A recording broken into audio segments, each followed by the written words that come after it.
Chapter 1556. 3-Star NPC Merchant. Chapter 1556. 3-Star NPC Merchant. The Moon God's Secret Journal.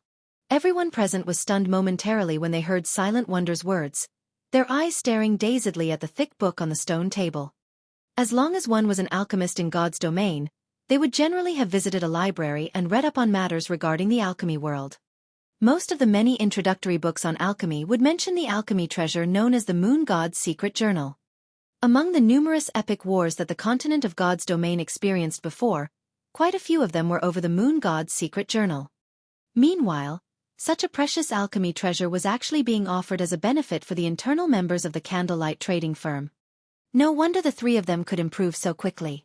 Realization dawned upon Silent Wonder as she turned to look at Dormant Twilight and the others.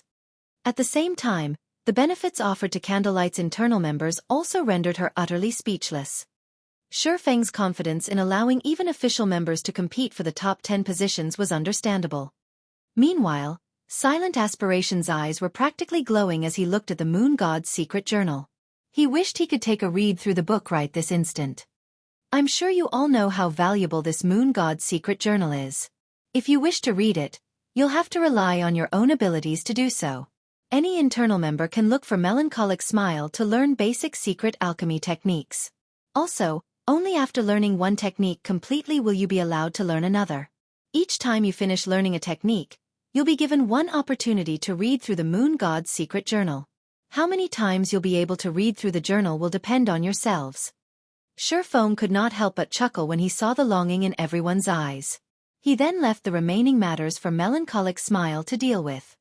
Upon hearing Xueqi's words, the advanced alchemists that had become internal members just now immediately ran up to Melancholic Smile, fighting over the chance to start learning a basic secret alchemy technique as soon as possible. Had Xueqi taken out the Moon God's Secret Journal and shown it to them before the competition, they would have treated the journal as merely an alchemy treasure. They would not have had a clear understanding of its value.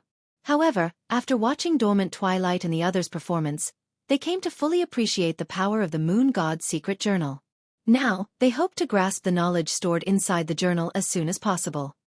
Just as Xueqi was letting Dormant Twilight and the other two top 3 winners learn the mana-enhancing potion recipe, Aqua Rose suddenly contacted him. Guild leader, I just received a report stating that Heaven's Burial has begun raiding the Orc Empire's ancient rock city. Moreover, they've mobilized a considerable force. At this point in time, we estimate that Heaven's Burial has mobilized over 100,000 elite members and 5,000 NPCs. By the looks of it, they are almost certain to capture Ancient Rock City, Aqua Rose reported. They dare raid an orc city with just 100,000 elite players and 5,000 mercenaries? Hearing Aqua Rose's words, Xueqi could not help but fall into deep thought. Could Heaven's Burial have some other insurance? He might not have a clear idea of how powerful the cities in the Orc Empire were, but one thing he did know was that the cities located in neutral maps were not that easy to raid. For example, even though the secret pavilion had obtained 15,000 NPC mercenaries from him, its chances of securing an orc city were minimal. After all, a city possessed a defensive magic array. Meanwhile, attacks at Tier 3 and below would do very little to deplete the energy of a city's defensive magic array. In addition, the orcs defending the city would definitely outnumber players by a lot. There were also mythic monsters garrisoning the city. Unlike the mythic monsters found in dungeons and out in the fields, a mythic monster defending a city would receive a significant buff from the city's defensive magic array. An army of 100,000 elite players was no different from a bunch of ants in the face of such a mythic monster. The latter could annihilate the former with little to no effort. In fact, even if the mythic monsters defending the city did not make a move, the orc army stationed inside the city would most likely be able to annihilate Heaven's Burial's army of 100,000 elite players easily. Hence, by attempting to capture Ancient Rock City, either Heaven's Burial's upper echelon consisted of utter fools or the guild had some other power they were relying on. Guild leader, I heard that many first-rate guilds are sending their own forces to take advantage of the situation. Should we poke our hands into the matter as well? Aqua Rose did not have any positive feelings about Heaven's Burial. In other words, their two guilds were basically enemies. Now that Heaven's Burial was trying to capture Ancient Rock City, Zero Wing naturally could not just sit out and do nothing. Forget it. Since Heaven's Burial dares to take such an action, I'm sure they've considered this problem as well. For all we know, we might end up stepping into a trap they set up. Let the other guilds have their fun. However, make sure to keep an eye on the situation there as well, Xueqi said, shaking his head. Right, are you done sorting through the information on the NPC merchants yet? Beast Emperor's shadow loomed behind Heaven's Burial. In a field battle without the aid of defensive structures like the Magic Tower, dealing with a swarm of evil beasts and evil demons would be very difficult. At the very least, Zero Wing currently still lacked the means to contend against an army of monsters in a frontal confrontation. In fact, Heaven's Burial's goal in attacking Ancient Rock City might not be the conquest of the city at all. It might very well be an attempt to lure the various large guilds into a trap and turn their members into resources for Beast Emperor to create even more evil demons. After all, the Black Dragon Empire's Evil Gods Temple had already been activated. If Beast Emperor wished to nurture powerful evil demons, he would need a large number of sacrifices to do so. Meanwhile, hunting for players the normal way would take a very long time. If he could gather a large number of players in a single location at the same time, with the said location even being in a neutral map. Just the thought of it horrified Xueqi. Now, the only thing Xueqi could do was improve Zero Wing's power as quickly as possible. He was confident that so long as he developed Zero Wing City properly, be it Heaven's Burial, Beast Emperor, or the Blackwater Corporation, none of them should even dream of shaking Zero Wing's foundations by even the slightest. I understand. I'll have Flying Shadow and the others head over to take a look. Aqua Rose nodded. As for the NPC merchants, I've already compiled a report on their details. I'll send it over to you now. Following which, Aqua Rose disconnected the call and sent the statistics report on the NPC merchants to Xueqi. Why are there so many of them? Xueqi was stunned as he looked through the information Aqua Rose sent to him. During the short amount of time Zero Wing City had been open, over 1,000 NPC merchants had actually come seeking to do business in the city. This number exceeded even that of the NPC merchant Shadow had managed to lure in with its main city. Although the majority of the merchants had low potential and were only 1-star NPC merchants, there were still over 200 2-star NPC merchants seeking to do business in Zero Wing City. With this amount of 2-star NPC merchants, Zero Wing City could already rival the main cities operated by first-rate guilds in the past. These are 3-star NPC merchants. As Xueqi reached the end of the list, he noticed that the symbol representing the NPC merchants had transitioned from 2 stars to 3 stars. How is this possible? Zero Wing City was just constructed recently, yet 3-star NPC merchants are visiting it already. If the guilds in the past were to find out that 3-star NPC merchants visited Zero Wing City almost immediately after the city's opening, they would definitely die of envy. In God's domain, there was a qualitative difference between 2-star and 3-star NPC merchants.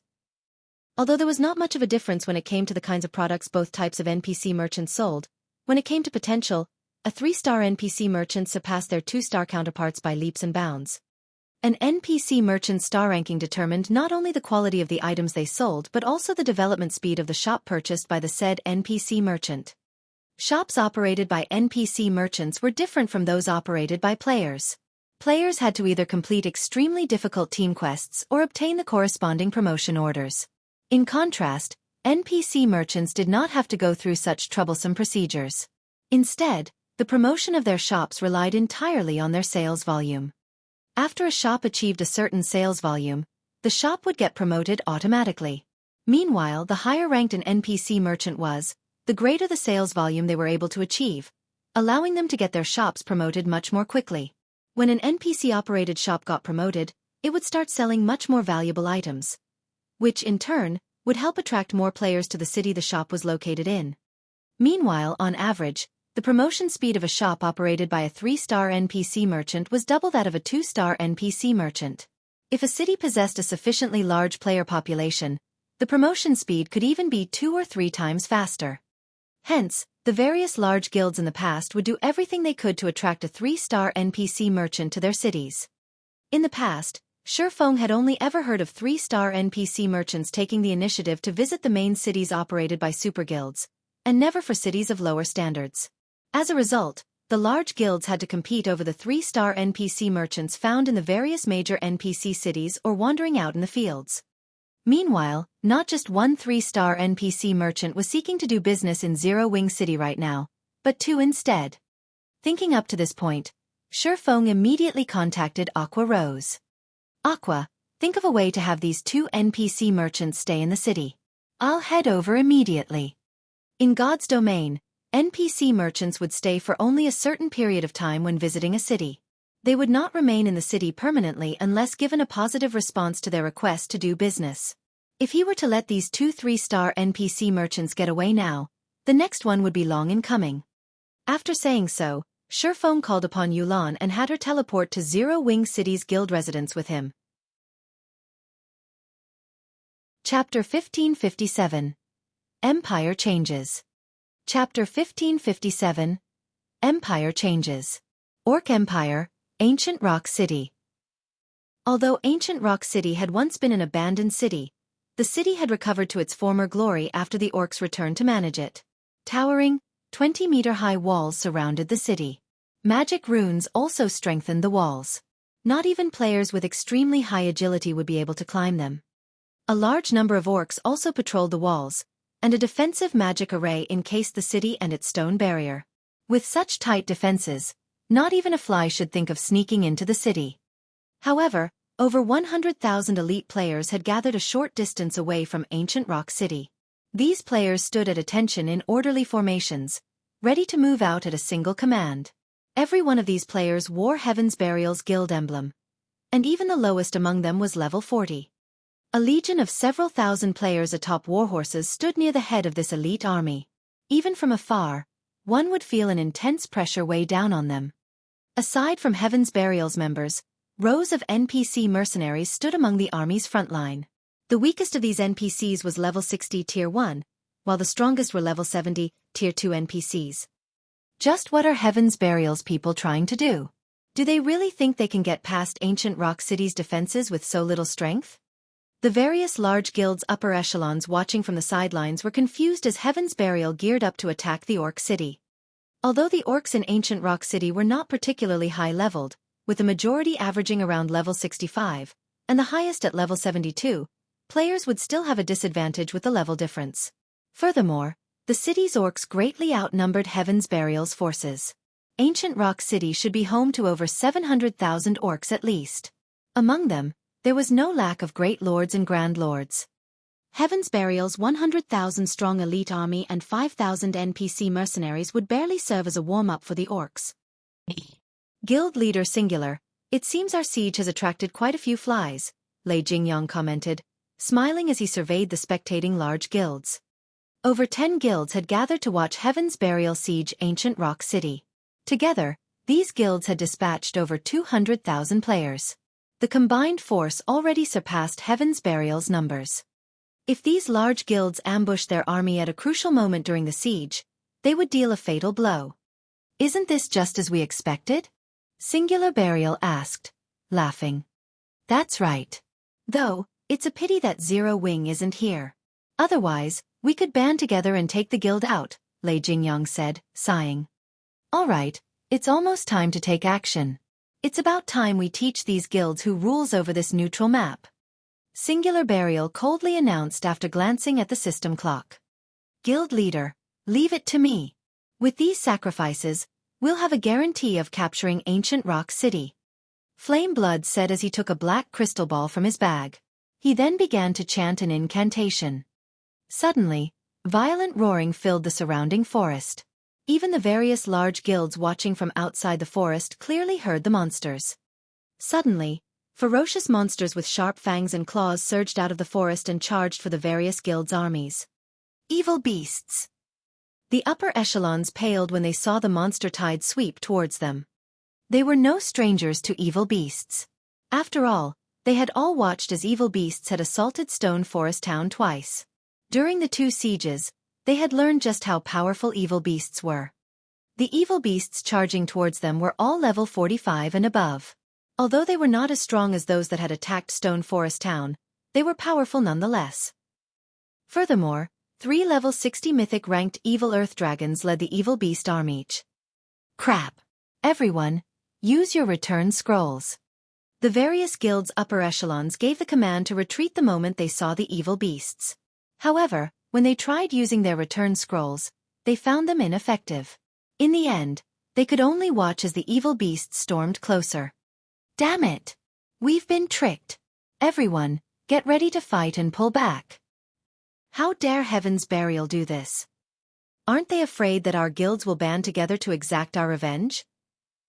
Only now did the various large guilds realize that this had been a trap, but all they could do was give the command to retreat from the battlefield. If they fought the evil beasts, they would only suffer even greater losses.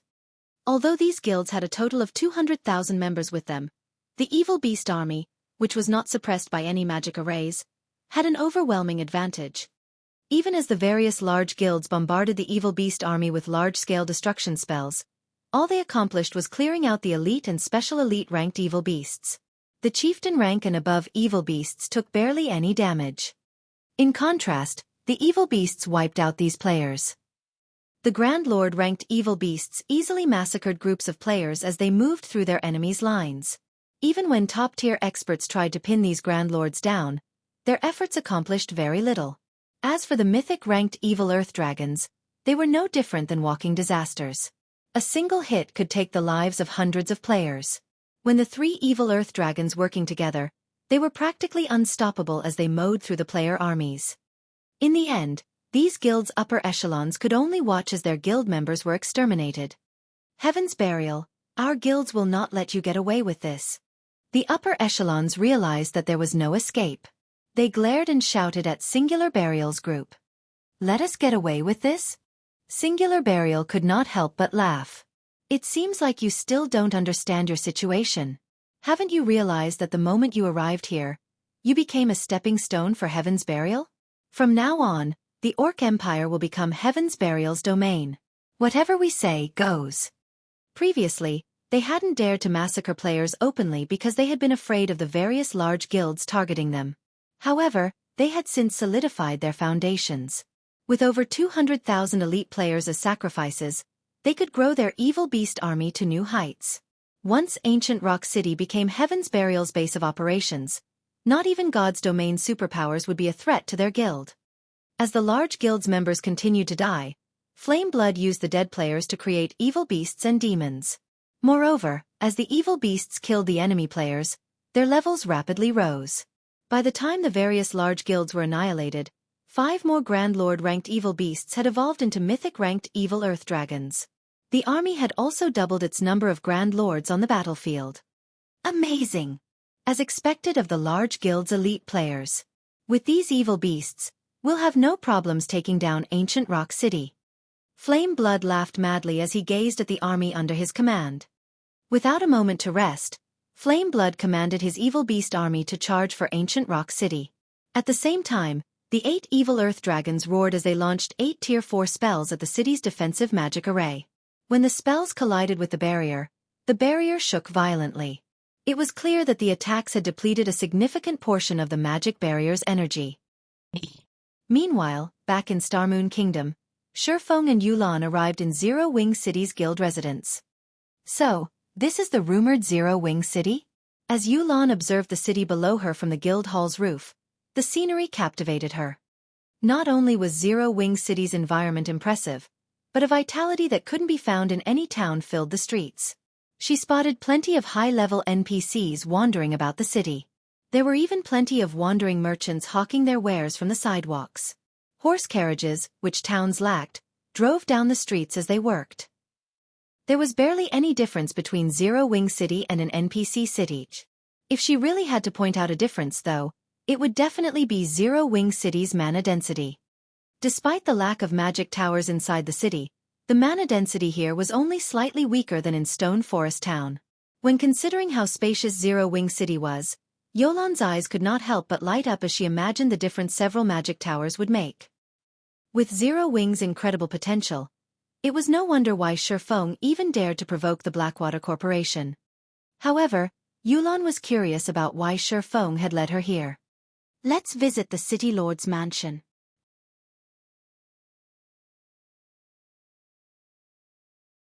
Chapter 1558. 3-Star Merchant. The City Lord's mansion in Zero Wing City was located in the heart of the city. Though, the building resembled more of a mountain, rather than a mansion. Tall walls surrounded the mansion. The structure was also further protected by a powerful magic array, which only allowed entry through the front entrance. Level 50. Tier 2 NPC guards were stationed at the City Lord's Mansion's entrance. The mansion's magic array also reinforced these NPC guards' strength. At this stage of the game, it wouldn't matter how many players tried to break into the City Lord's Mansion. These NPC guards would slaughter every one of them without fail. When Xueqi and Yulan reached the City Lord's Mansion's first-floor hall, they were greeted by the sight of hundreds of loitering NPC merchants. Yulan was stunned by the scene. Although she did not have a very clear understanding of NPC merchants, she knew that these NPCs were similar to wandering merchants who visited guild towns. Only, these NPC merchants were more stable and wouldn't abruptly appear one day and disappear the next. They allowed players to obtain a steady supply of rare items. Normally, a town was considered impressive if 20 or 30 wandering merchants visited it at a single time. Meanwhile, the important town's underworld developed only had around 40 wandering merchants present in them at any one time. Yet, Zero Wing City had hundreds of these NPCs. However, what Yulan did not know was that the NPC merchants present were only a small portion of those who had come to discuss business with Zero Wing City. Before this, Aqua Rose had rejected all one-star NPC merchants and sent them on their way. Now, the merchants in the City Lord's Mansion were only 2- and 3-star NPC merchants. Guild leader, you're finally here. Aqua Rose could not help but breathe a sigh of relief when she saw Xueqi enter the hall. If you came any later, the 2 3-star NPC merchants would have left already. What are their conditions to conduct business in the city? Xueqi asked. Every NPC merchant planning to do business in a guild city had their own conditions. They would not set up their businesses in the city for nothing. Whether a guild could keep these NPC merchants or not would depend on a guild's capabilities to fulfill these NPCs' demands. One of them wants full tax exemption and their shop to be located on the same street as the City Lord's Mansion. The other one has requested a large warehouse. This NPC has also asked for his shop to be located on the same street as the City Lord's Mansion, Aqua Rose reported. Their asking price sure is ruthless. Xueqi could not help his frown. The City Lord's Mansion was in the heart of the city. The amount of land available in the area was extremely limited. Meanwhile, NPC merchant shops took up a lot of space, and the land sold to these merchants couldn't be reclaimed. This meant that he would have to give away 2 valuable plots of land for free, permanently. As for taxes, they were an important source of income for the city. NPC merchants needed to pay these fees to the guild every month, and the amount was based on the shop's rank. It was simply absurd to ask for full tax exemption. There was even less need to mention the warehouse. Constructing a small warehouse would already cost 3,000 gold. A large warehouse would cost at least 10,000 gold. However, the cost of construction was not the main issue. The crucial point was the amount of land the warehouse would take up. Moreover, the warehouse couldn't be constructed too far from the shop, which meant that the warehouse would also have to occupy the same area as the City Lord's Mansion. He had to admit that the 2 3-star NPC merchants' asking prices were fraudulent. Is there no room for negotiation? Xueqi asked. In God's domain, NPCs with higher statuses would have higher intellects. Fortunately, it wasn't entirely impossible to convince NPC merchants to change their conditions. I've tried talking to them multiple times, but both NPCs are dead set on their requirements. Aqua Rose felt helpless about this situation. She had tried her best to negotiate for better conditions, but the NPC merchants were quite determined and had remained unfazed. Suddenly, Yulan asked, "Can you let me give it a try?" You. Aqua Rose glanced at the cloaked woman beside Xueqi. The woman had felt familiar, and upon closer inspection, she recognized Yulan. Curiously, she asked, "Aren't you the manager for Underworld's trading firms? Why are you here?" As far as she could remember, Yulan had always been a very capable woman. Not only had she managed Overwhelming Smiles trading firm until it nearly rivaled the Candlelight trading firm, but she also wielded considerable combat power. I invited her here. Yulan is now a member of our guild, Xueqi explained. The corners of Aqua Rose's mouth twitched slightly as she turned to Xueqi with an incredulous gaze. Yulan had been close to becoming one of Underworld's upper echelons. Underworld, which was an extraordinary organization that had more strength and growth potential than most first-rate guilds. The organization also had ample funding. As long as the organization nurtured enough experts, it could definitely rival super first-rate guilds in the future. Yet, rather than remain as an upper echelon in a future super first-rate guild, Yulan had actually joined Zero Wing, which was currently besieged by numerous powerful enemies. Aqua Rose had no idea what method Xuefeng had used to lure Yulan to Zero Wing. Following which, Xuefeng approved Yulan's suggestion. All right, I'll leave this matter to you. In any case, there was no harm in trying. Currently, Zero Wing City's background was minimal. Attracting 2 3-star NPC merchants had been enough of a surprise already. It was only natural that these NPC merchants would have significant demands. I'll try my best. Yulan nodded. She then turned to Aqua Rose and asked, "May I borrow the information you have on Zero Wing City?" Aqua Rose hesitated at Yulan's request. Zero Wing City's information was top secret in the guild. Others shouldn't so easily be given access. It's fine. Let her see it. In any case, she is already a core member of the guild. Also, this information can't be kept a secret forever, Xuefeng said. Now that Zero Wing City was complete, it was only a matter of time before information leaked to the public. It wouldn't really matter if Yulan knew the city's details. Since Xuefeng had agreed, Aqua Rose then sent Yulan the information she had on Zero Wing City. After reading the information for some time, Yulan closed the display, took a deep breath, and entered the reception room where the 2 3-star NPC merchants sat to negotiate. Meanwhile, Xuefeng began to select the 2-star NPC merchants that the city needed. NPC merchants sold a large variety of items, and some NPCs were bound to sell similar items. In that case, he had to choose the NPC merchant with the lower conditions and disregard the NPC merchants with higher conditions that sold the same items. After all, Zero Wing City had limited space. A large amount of land was still needed to build other advanced constructions. He could not waste too much land on these NPC merchants. After 10 minutes of reading through the list, Xuefeng selected 63 2-star NPC merchants. Not only did these NPC merchants sell unique items with very few similarities, but their demands were also fairly reasonable. They were also willing to set their shops up in various parts of the city, which helped to alleviate the issue of too many crowds in a single area. After Xuefeng and Aqua Rose decided the shop locations for every 2-star NPC merchant, Yulan emerged from the reception room. "Guild leader, here are the 2 NPCs' conditions," Yulan said. She then handed Xuefeng 2 contracts. What? When Aqua Rose saw the new conditions on the contracts, she was astonished. She could not believe that the 2 stubborn NPCs, who had refused to budge no matter how she had tried to persuade them, had actually given in. Moreover, their conditions had loosened quite a bit. Although their demands regarding the location of their shops hadn't changed, the NPC that had demanded full tax exemption now only wanted a 50% tax break, whereas the NPC that originally wanted a large warehouse had now settled for a small warehouse. I've tried to convince them to lower their conditions as much as possible, but both of these merchants think that Zero Wing City lacks a competitive edge, so they refuse to relent fully, Yulan said in embarrassment. Yulan, do you have the merchant subclass? Aqua Rose suddenly realized a possibility. If Yulan were a merchant, she might have the ability to obtain these results. In that case, though, Yulan would have to be a relatively high-ranked merchant, as the 1-star merchant player she had asked for help previously had failed. I just got promoted to a 3-star merchant. Yulan nodded. A 3-star merchant? Yulan's reply astounded Aqua Rose.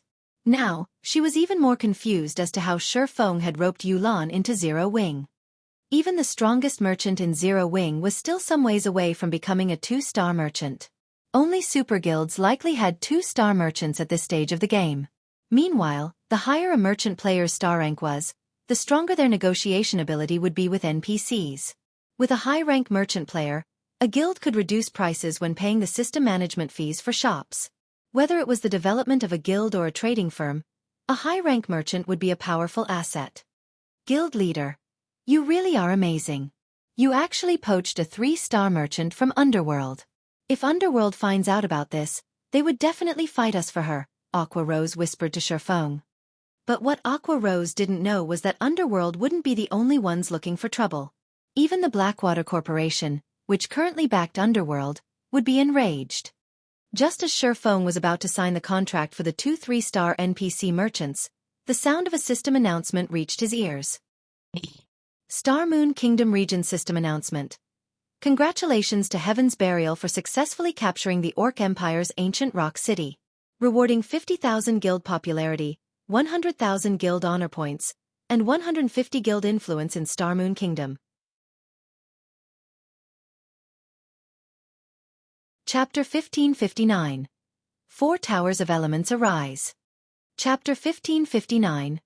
4 Towers of Elements Arise. Ancient Rock City has been captured. How is that possible? Aqua Rose was dazed when she saw the system announcement.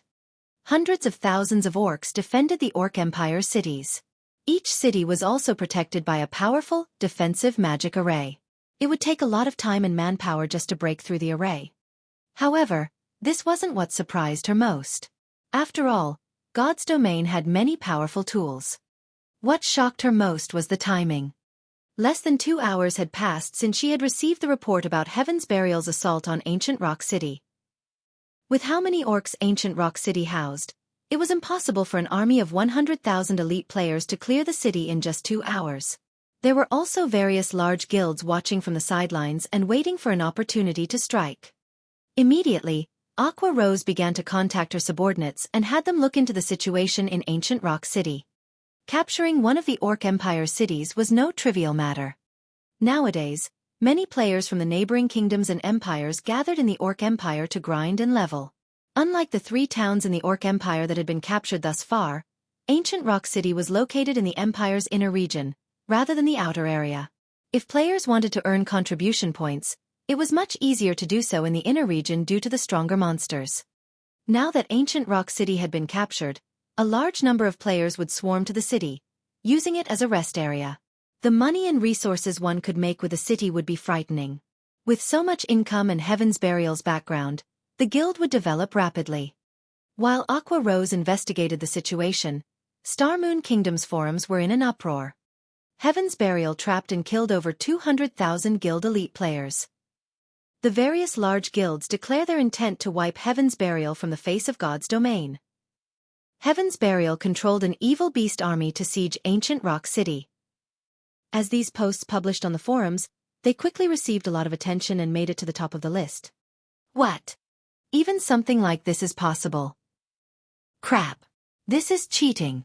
Heaven's Burial can actually control so many evil beasts. Who could possibly be a match for the guild now? It is impressive.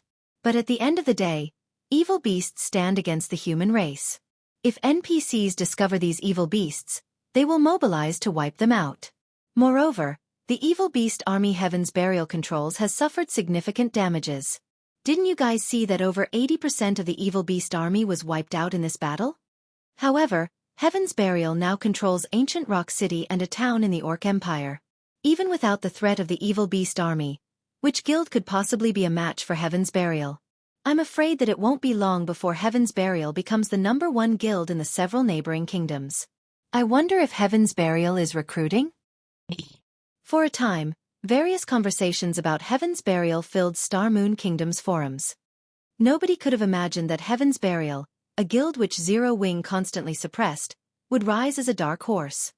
Now that the Orc Empire effectively belonged to Heaven's Burial, everyone believed that it wouldn't be long before the guild stole the position of Star Moon Kingdom's overlord. As for the various large guilds working together to take Heaven's Burial down, everyone thought it was nothing more than a joke. Now that Heaven's Burial had captured Ancient Rock City, even without the evil beasts, the guild could turn the city into an iron fortress during its protection period, establishing an unshakable foundation in the Orc Empire. There were no teleportation arrays in the Orc Empire. Players had to rely on their own 2 feet to get there. If the various large guilds engaged in a war of attrition against Heaven's Burial inside the Empire, they'd be at an overwhelming disadvantage. After all, Heaven's Burial's members could resurrect in Ancient Rock City. At the same time, they could teleport to the city with guild transfer scrolls, providing swift reinforcements. The various large guilds could not afford to go to war with Heaven's Burial for some time. Meanwhile, inside Ancient Rock City, Heaven's Burial's members had already begun to reconstruct the city. They were prepared to turn the city into Heaven's Burial's main headquarters. Ha ha ha! Wonderful! This is just wonderful! It won't be long before we can open Ancient Rock City to the public. Guild Leader Singular, you and your guild have done magnificently. With this city as our base, we won't have to worry about a lack of funds or resources when developing elsewhere. We might even attract a few more major corporations to work with us. Lei Jingyang said. He could not help but laugh as he watched over Ancient Rock City from the city walls.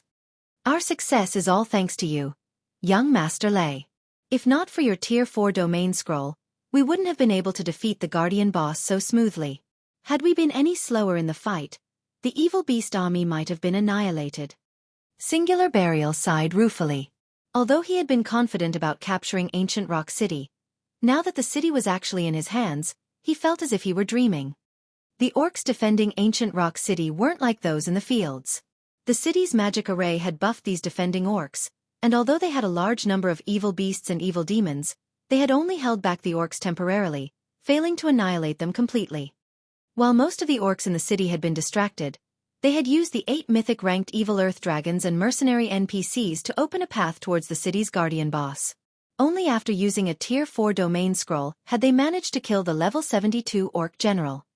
In the end, they had sacrificed 6 evil earth dragons, over 80% of the evil beast and evil demon army, and over 40,000 elite players to capture Ancient Rock City. Although the sacrifices had been great, they were insignificant compared to the potential profits they could gain through Ancient Rock City. Guild Leader Singular, now that we've captured Ancient Rock City, we'll have to expand the guild. Are you really planning to go along with the original plan to deal with Star Moon Kingdom Zero Wing? Lei Jingyang asked curiously. Now that Heaven's Burial could use Ancient Rock City as its foundation, truthfully, it was a huge waste of time to focus the guild's development in Star Moon Kingdom. In Lei Jingyang's opinion, the correct decision would be to focus the guild's development in the 2 neighboring empires. After all, the empires had far more players and resources compared to Star Moon Kingdom. Of course. It is about time we show Star Moon Kingdom who its true overlord is. Singular Burial snapped, a cold glint flashing in his eyes when he heard the name Zero Wing. Heaven's Burial had been forced to abandon its development in Star Moon Kingdom precisely because of Zero Wing. As a result, Heaven's Burial had become a laughingstock in the public eye, and had been forced to shift its focus to neutral maps. Now that Heaven's Burial had Ancient Rock City as assurance, it had to recover its previous glory. Moreover, Singular Burial still held a grudge against Xueqi for killing him with a single attack back in the Frozen Scar. How could he possibly shift his guild's development to other kingdoms and empires before getting his revenge? Meanwhile, back in Star Moon Kingdom Zero Wing City. Guild Leader, this is bad. Aqua Rose frowned slightly when she read the latest situation report from her subordinates. Now that Heaven's Burial has secured a gold mine like Ancient Rock City, although they still lack the military prowess to do anything to us, they have begun to intervene in Star Moon Kingdom's market. Not only have they lowered prices of the items they sold in the kingdom by 20%, but they've also placed a bounty on our entire guild. They'll pay 20 silver for each normal member killed, 1 gold for elite members, 10 gold for core members, 1,000 gold for the guild's upper echelons, and 20,000 gold for you, guild leader. They're clearly trying to defeat us using money. Defeat us using money? Xueqi could not help his smile when he heard Aqua Rose's report. This is interesting. Guild leader, you're still in the mood to smile. So far, many players on the forums have expressed interest in the bounty and have begun to plot against us, Aqua Rose said, flabbergasted by Xueqi's light-hearted response. How's the 4 Towers of Elements construction going? Xueqi asked as he stopped messing with Aqua Rose. The base structures have been completed. However, we can't do anything about the core sections, Aqua Rose said, shaking her head. That's fast. Only the cores are left? Xueqi was a little surprised. He had never expected to complete the tower's construction so quickly. All right then. Let's head over to the towers. He had waited for this moment for a long time now. In the past, he had only ever visited guild cities that possessed the 4 Towers of Elements.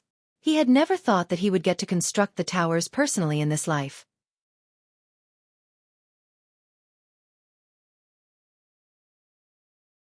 Chapter 1560. Competition of Wealth. Chapter 1560. Competition of wealth. Take a look at the 4 towers of elements. Aqua Rose gave Xueqi a confused look. Although Heaven's Burial had just placed a bounty on Zero Wing and wouldn't be able to affect the guild's development for some time, the consequences would be incredibly severe if they didn't prepare properly. In the best-case scenario, the enemy would only weaken the guild slightly. In the worst-case scenario, the guild would crumble.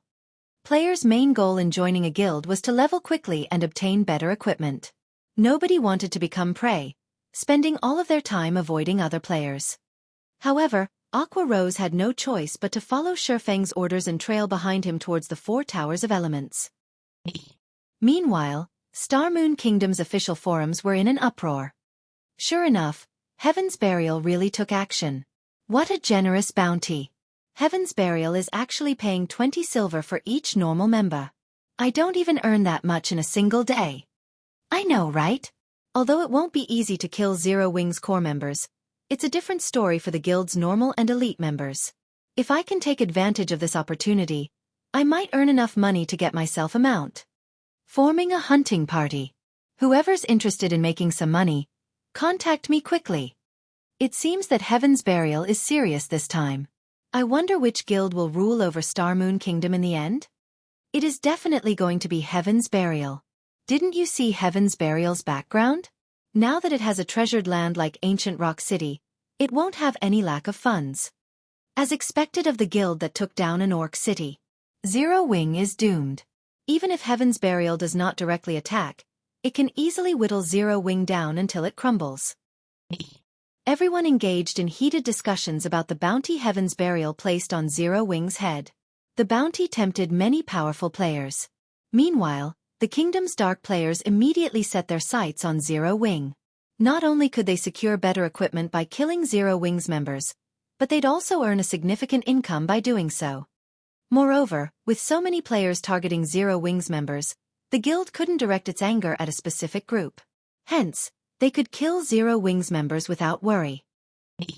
Meanwhile, in the Star Alliance's guild residence in White River City, Heaven's Burial has sure moved quickly, guild leader. I wonder how Zero Wing will respond to this. With Ancient Rock City's income, Heaven's Burial can definitely overwhelm Zero Wing in a battle of attrition, Purple Eye said as she read the latest report she had received. The method Heaven's Burial employed was one of the most troublesome tactics the various large guilds had to deal with. It was also the method that the various large guilds avoided using. Using such a method would require a massive expenditure. Regardless of whether one won or lost the war, they'd still incur massive losses. However, Heaven's Burial did not have to worry about such a problem now. Once Ancient Rock City opened to the public, Heaven's Burial would rake in an astronomical number of coins each day. It wouldn't worry about not outlasting Zero Wing. That's right. Had Zero Wing agreed to the Secret Pavilion's acquisition, it would have likely avoided such a perilous situation, Galaxy Past said, lamenting. Since the Star Alliance was now one of the Secret Pavilion's subordinate guilds, as the guild leader, Galaxy Past had learned many of the Secret Pavilion's internal dealings. The Secret Pavilion's offer to Zero Wing even tempted Galaxy Past, yet Zero Wing had rejected the offer without hesitation. Had Zero Wing accepted the Secret Pavilion's offer, Heaven's Burial wouldn't have dared to pull such a stunt. With the Pavilion's support, Heaven's Burial would likely burn out long before Zero Wing. Meanwhile, when Singular Burial read the message he had just received in Ancient Rock City, he sneered. Daybreak did a magnificent job. I can't wait to see how Zero Wing intends to survive in Star Moon Kingdom. Singular Burial was delighted as he read the report Daybreak Fog had sent him. When Zero Wing had declared that Stone Forest Town would no longer allow entry to merchant players and adventurer teams that visited Red Iron Town, it had caused Heaven's Burial tremendous losses. Now, he would ensure that Zero Wing would experience the same feeling. Guild Leader Singular, you are ruthless. Zero Wing will definitely lose its position as Star Moon Kingdom's #1 guild. In the end, it might be forced to leave Star Moon Kingdom entirely, Lei Jingyang said, laughing. Zero Wing only has itself to blame for making an enemy of Heaven's Burial. Singular Burial growled. It won't be long before I can eliminate Zero Wing from Star Moon Kingdom entirely. Although it was very costly to place a bounty on every player in Zero Wing, it would be devastating to the guild. If Zero Wings members had to deal with constant ambushes out in the fields, it would only be a matter of time before they withdrew from the guild. After all, repeated deaths would impede their progress in God's domain. Similarly, no one would be willing to join the guild in fear of becoming a target. Not only would Zero Wings' development stagnate, but it would also have to spend a significant amount of its funding to compensate its guild members' losses. With a constant drain on Zero Wings' numbers and funds, Zero Wing would either crumble or be forced out of Star Moon Kingdom even if Heaven's Burial didn't take any direct action. While the various large guilds wondered about how Zero Wing intended to pull itself out of this mess, Xueqi arrived before one of the 4 Towers of Elements. The 4 Towers of Elements occupied the city's 4 corners. Each tower was 100 meters tall, looming like giants as they protected Zero Wing City. Guild leader, a report just came in. Players have begun to ambush many of our members. Based on our initial estimates, we've already suffered over 4,000 casualties. Aqua Rose frowned as she looked at the report a subordinate had sent. The guild would have to play a lot of coins as compensation with so many casualties. If this situation continued for a long time, not even the profits they earned from the candlelight trading firm would be enough to compensate the guild members. Moreover, this was still not the most crucial issue. The guild's prestige was their bigger concern. There sure are a lot of players prioritizing money over their own lives. Even Xueqi was a little astonished. Zero Wing's recruitment standards were very high. Unless there was an overwhelming difference between the two sides' combat power, players would have a very difficult time killing Zero Wing members and would doubtlessly sustain serious damage. And yet after such a short time since Heaven's Burial announced its bounty, Zero Wing had lost over 4,000 lives. This situation somewhat exceeded Xueqi's expectations. Guild leader, what should we do? Aqua Rose asked. Since Heaven's Burial wants to play, then we'll play, Xueqi said, chuckling. First, have our guild members move in teams from now on. Anyone who refuses will not receive any compensation should they die. Also, announce to the public that anyone who dares to kill Zero Wings members will be permanently blacklisted and barred from all of Zero Wings towns and cities. In addition, place a bounty on every player in Heaven's Burial. Not only will this bounty be effective in Star Moon Kingdom, but it will also be effective in the Orc Empire. When the 2 women heard Xueqi's decision, Aqua Rose and Yulan fell silent. Xueqi basically wanted to compete with Heaven's Burial with wealth. Not only would their guilds suffer tremendous losses by doing so, but if they handled this badly, they could even self-destruct. Guild leader, with our guild's current funds, I'm afraid that Aqua Rose could not help but try to dissuade Xueqi. To construct Zero Wing City, develop the branch guild in the Black Dragon Empire, and supply their guild members with mounts, they spent a massive amount of money each day. Adding yet another significant expenditure would only hamper the guild's development. Don't worry about our funds. You can only reap the benefits once you've paid the price. In 3 hours, we'll open Zero Wing City to the public. Go and make the announcement, Xueqi ordered with a shrug. He then walked towards the tower before him. Aqua Rose felt a headache brew when she heard Xueqi's commands. Zero Wing City still lacked much of its infrastructure. To put it simply, the city had very little to attract players right now. Moreover, inviting players into the city now would complicate construction in Zero Wing City. As far as she was concerned, opening the city to the public now wasn't wise. Unfortunately, since Xueqi had made his decision, she had no choice but to follow his orders. Immediately, Aqua Rose made the necessary arrangements and posted Xueqi's declaration on the official forums in Zero Wing's name.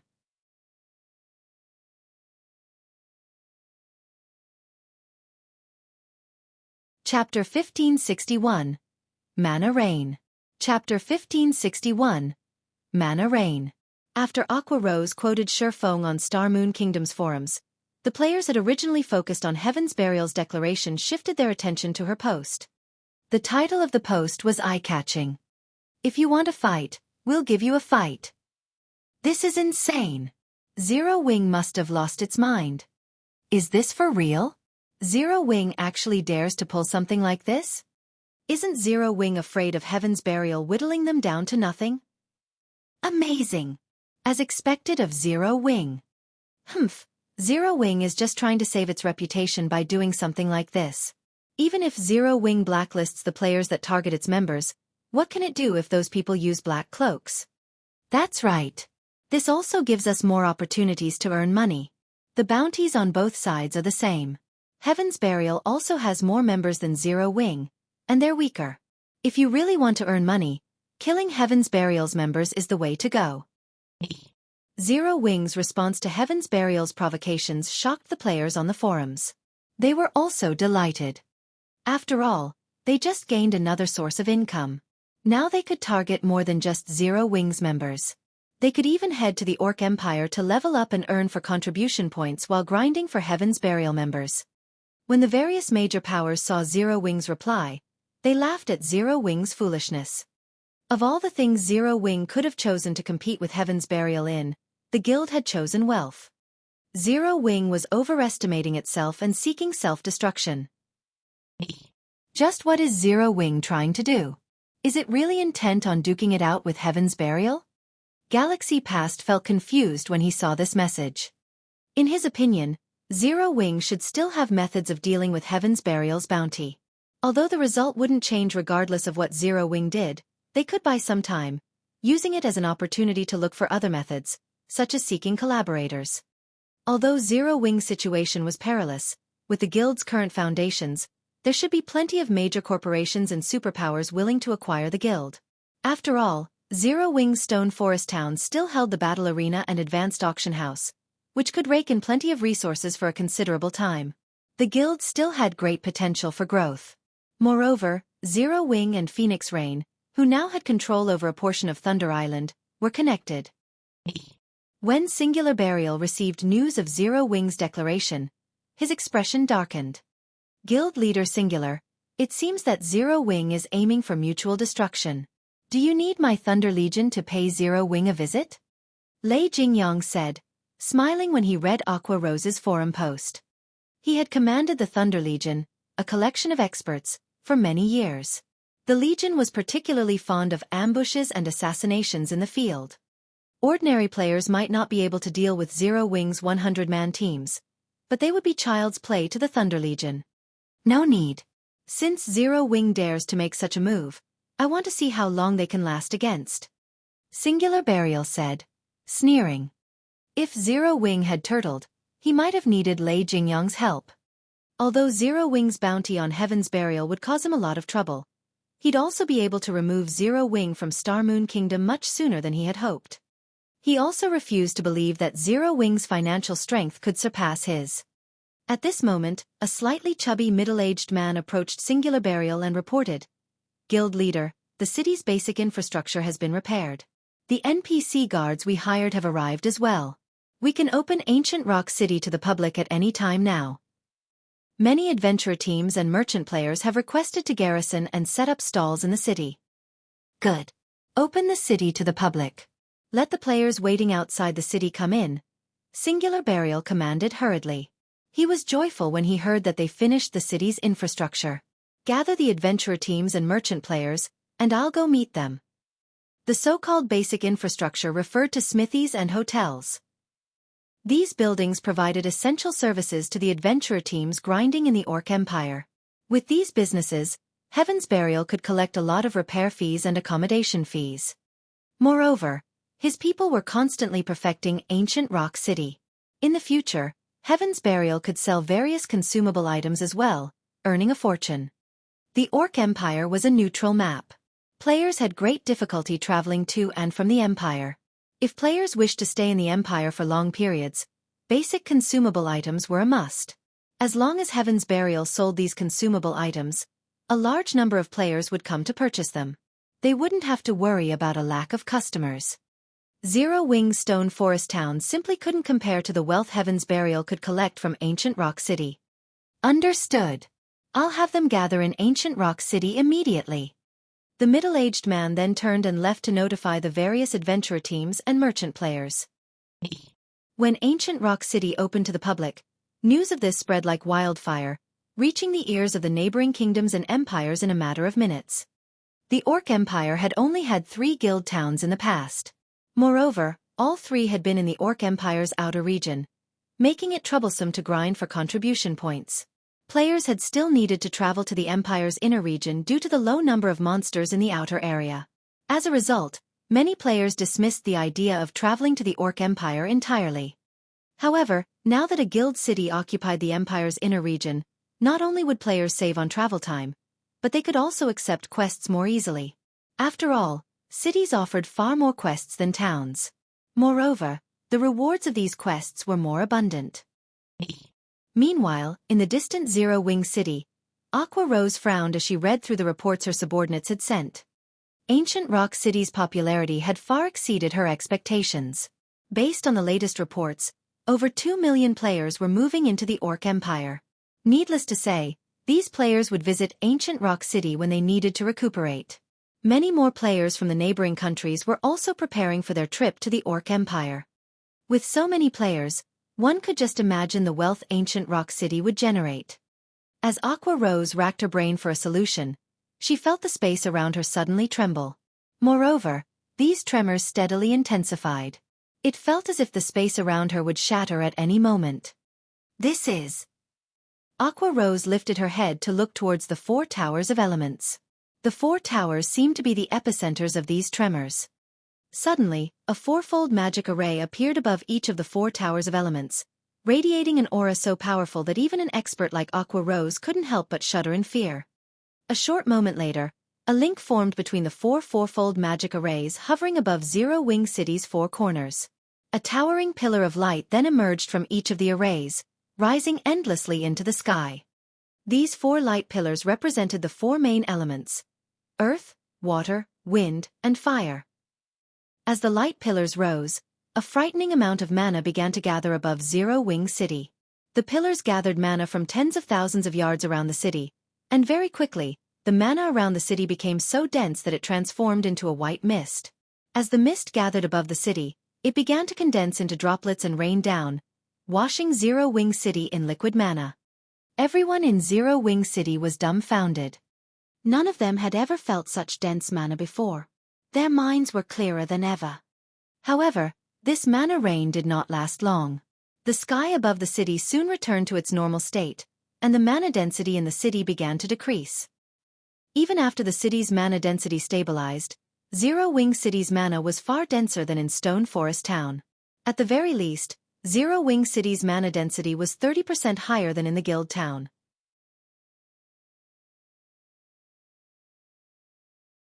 Chapter 1562. The Power of the 4 Towers of Elements. Chapter 1562. The Power of the 4 Towers of Elements. What's going on with the city's mana? When the players in Zero Wing City felt the change in the mana density around them, they felt an indescribably pleasant sensation. However, this pleasant sensation didn't originate from bathing in high amounts of mana, but from a power that nourished their souls. While everyone lost themselves in the sensation, a few guild members noticed a change to their experience bars. The double EXP buff indicator, which usually only appeared after they rested in a private room, had actually popped up near their experience bars. This can't be real, right? We can actually accumulate the double EXP buff just by staying in the city? That's not all. My stamina and concentration recovery rates are as high as when I recover in a hotel. Very quickly, more players inside the city discover the peculiarities from bathing in the city's mana. So, this is the power of the 4 Towers of Elements? Aqua Rose could not help but grow ecstatic as she stared at one of the 4 towers of elements erected before her. She had been curious about Xueqi focusing on an advanced construction like the 4 Towers of Elements rather than setting up the city's basic infrastructure. He had even decided to open Zero Wing City to the public soon. Now, she finally understood his decisions. Although Zero Wing City still lacked many basic features a city ought to have, this special mana density was enough to secure Zero Wing's position in Star Moon Kingdom. No guild town could ever rival Zero Wing City with its advantages, whether it was in terms of guild development or the ability to attract players. Not only would Zero Wing City's incredibly high mana density be helpful to combat players, but it would also benefit lifestyle players. The city's mana also allowed players to accumulate the double EXP buff and improve their stamina and concentration recovery rates. These benefits might not attract players seeking to adventure in the Orc Empire, but to players who wanted to develop in Star Moon Kingdom, Zero Wing City would be a holy land. Moreover, It was considerably easy for players to travel to Zero Wing City. Zero Wing had already garrisoned in Evernight City, and they could open a teleportation channel between Evernight City and Zero Wing City at any time. Aqua, make a trip to Evernight City and set up the teleportation array linking Zero Wing City and Evernight City. Once you're done, announce the link to the public, Xueqi, who had just emerged from the tower after drawing the final magic array, ordered. All right, I'll head out immediately. Aqua Rose nodded, clearly excited. She then took out a return scroll and teleported back to White River City. Meanwhile, Yulan, who stood beside Aqua Rose, was still immersed in the city's ambient mana, unable to calm her pounding heart. Is this Zero Wing's true power? Yulan could not help but raise her head and look at Xueqi, indescribable shock filling her heart. She had to admit that Zero Wing was truly awe-inspiring. She finally understood why Xueqi didn't fear the Blackwater Corporation. In response to the surprised expression on Yulan's face, Xueqi merely chuckled. After all, this was only the beginning. Next, we'll need to build even more hotels and mana towers. Xueqi smiled at Zero Wing City's numerous empty plots of land. In reality, the 4 towers of elements effects weren't as simple as everyone assumed. It was an advanced construction that required 7 luminaries crystals, after all. Not only would players enjoy double the recovery rates when resting in hotels, under the tower's influence, but the double EXP buff's accumulation rate would also double. With this, Zero Wing City's normal hotels were even more effective than 1-star private rooms in guild residences. Naturally, this improved the effect of guild residences' private rooms in Zero Wing City as well. This perk would make it far easier for players who strove to level up. Although players could only accumulate up to 1 level of the double EXP buff, that was extremely valuable. Just being able to accumulate the double EXP buff while resting was amazing. This was especially true for independent players. But this was only the tip of the iceberg. The 4 towers of elements' truly impressive aspect was their ability to increase the distance of teleportation. Although the teleportation distance to and from a city was determined on the city's scale and mana density, the tower's minimum teleportation range was 3 million yards. At such a distance, one could easily cross 3 or more leveling maps. It covered even more distance than the 7 luminaries' ring space movement. The only downside was its significant cost. Teleporting every player required a significant amount of mana, the supply of which had to be in the form of magic crystals. The 4 towers of elements cost was nearly as much as a teleportation magic arrays. However, unlike the 4 towers of elements, the latter allowed players to teleport across extremely large distances. Even so, the various large guilds in the past had tried everything they could to obtain this function. Naturally, this function made it extremely convenient to travel to nearby leveling maps. As long as a map was within the tower's teleportation range, players could teleport after registering the proper coordinates, saving countless hours of travel time. Not only would players be able to level up far more quickly, but they could also explore further locations without hampering their development.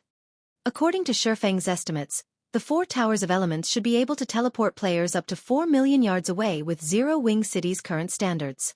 This meant that players could travel even further away than bewildering Forest Town in an instant. Players could teleport to the border between Star Moon Kingdom and the Orc Empire. If he constructed a mana tower, the symbol of guild cities, in Zero Wing City, the 4 towers of elements might even be able to teleport players into the Orc Empire. If teleporting directly into the Orc Empire were possible, players seeking to travel to the Empire to level could do so via Zero Wing City. It would save players a lot of time, and they could avoid the Orc patrol squads guarding the Empire's borders. Zero Wing City's value to the public would soar. However, constructing the mana tower also wasn't easy. Unlike the magic tower, which was a defensive structure, the mana tower was a support building unique to cities. Unfortunately, despite the fact that guild cities could construct mana towers without the design, the construction required extremely rare and valuable materials. The mana ore, in particular, was incredibly difficult to obtain. Normally, obtaining mana ore wouldn't be a problem for Xueqi. It was entirely possible to purchase large quantities from the market. However, due to the Orc Empire, collecting 5,000 pieces of mana ore had become challenging. It seems that I'll have to deal with the disintegration armor as soon as possible. Xueqi could not help but glance at the disintegration debuff in his status window. As long as this debuff remained, he'd have a lot of trouble dealing with many issues. Following which, he turned to Yulan and said, Yulan, from now on, I'd like you to manage Zero Wing City and Stone Forest Town's candlelight trading firm. If you need any help from the guild, you can look for Aqua Rose. I've already told her. You want me to take on such an important role? Yulan was stunned. She had never dreamed that Xueqi considered her so important, allowing her to manage the trading firms in 2 integral locations. Stone Forest Town's trading firm was one of Zero Wing's main sources of income. As for the trading firm in Zero Wing City, there was no doubt that it would rake in even more income than Stone Forest Town. I trust in your abilities. Xueqi nodded. He had seen Yulan's management skills long ago. Moreover, Yulan was a 3-star merchant. Yulan fell silent as she evaluated the man before her. She simply could not understand what was going through Xueqi's mind. Normally, no guild would allow an outsider, who had recently joined the guild, to take on such an important management role, yet Xueqi had done so without hesitation. All right, but I won't be responsible if things go south, Yulan said, smiling. Xueqi couldn't help but laugh at Yulan's reply. He then notified Aqua Rose and had the 2 women work out the finer details amongst themselves. He then returned to Zero Wing's residence and collected some consumables and magic scrolls from the guild warehouse. He then used Moloch's ring to teleport to the Dark Den's central region. Meanwhile, Aqua Rose began to spread the news of Zero Wing City opening to the public throughout Star Moon Kingdom.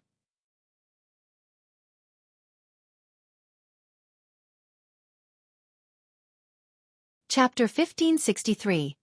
Zero Wing City's Grand Opening. Chapter 1563. Zero Wing City's Grand Opening. The resulting response to the announcement of Zero Wing's opening paled in comparison to the announcement regarding Ancient Rock City. Due to small information leaks, players had already discovered Zero Wing City's location in Witch's Hill. The resource maps near Witch's Hill were ordinary and held little attraction for the majority of Star Moon Kingdom's players. Zero Wing City has already opened? This is good news. Zero Wing must be trying to earn money to stand against Heaven's Burial. It's a pity that there's nothing valuable about the city's location. At most, the city has more space to accommodate players. It likely won't hold up to Stone Forest Town's performance. I'd rather go to Stone Forest Town instead. I've heard that you even have to pay a 30 copper entrance fee to get into Zero Wing City. That's insane. Not even Ancient Rock City charges an entrance fee. What's so special about Zero Wing City that warrants an entrance fee? That's right. If I were an expert, I wouldn't visit Zero Wing City, either. Besides, there's a ton of experts in Stone Forest Town. If I want to improve via duels, Stone Forest Town is undoubtedly the better choice.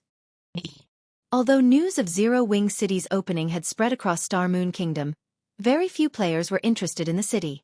Instead, the majority of the kingdom's players focused on a way to travel to the Orc Empire so they could earn contribution points to purchase said equipment and mounts. Zero Wing City would likely only be useful after they reached level 50 or 60. Does Zero Wing really think it can contend with Heaven's Burial just by having a city in Star Moon Kingdom? Galaxy Past was confused as he read the latest report on Zero Wing. Do they really plan to fight to the bitter end? While a guild city could generate more income than a guild town, the necessary investments were much higher. Zero Wing had only recently completed Zero Wing City, and the city's infrastructure wasn't yet perfected. The city still lacked the benefits of Stone Forest Town, not to mention Ancient Rock City. Ancient Rock City was an orc city. It already had all of the essential facilities. The city only lacked a teleportation array. However, Ancient Rock City's location was absolutely perfect. Countless players in multiple kingdoms and 2 empires had already set their sights on the Orc Empire's inner region. Heaven's Burial could make a fortune just from the repair and accommodation fees, not to mention the daily consumable items it sold. Galaxy Past wasn't the only one with such thoughts. When Star Moon Kingdom's upper echelons heard the news, they too thought that Zero Wing was trying to buy time. Otherwise, the guild wouldn't push out a half-completed guild city. Big Sis Aqua. Although we've already spread the news, everyone still seems more interested in Ancient Rock City.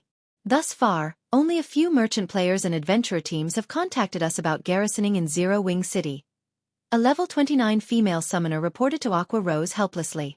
The female summoner wore a light purple dress with a 1-star merchant's insignia pinned above her left breast. Before the announcement of Ancient Rock City's opening, plenty of merchant players had contacted them about conducting business in Zero Wing City. Various well-known adventurer teams had also expressed their interest in purchasing private houses.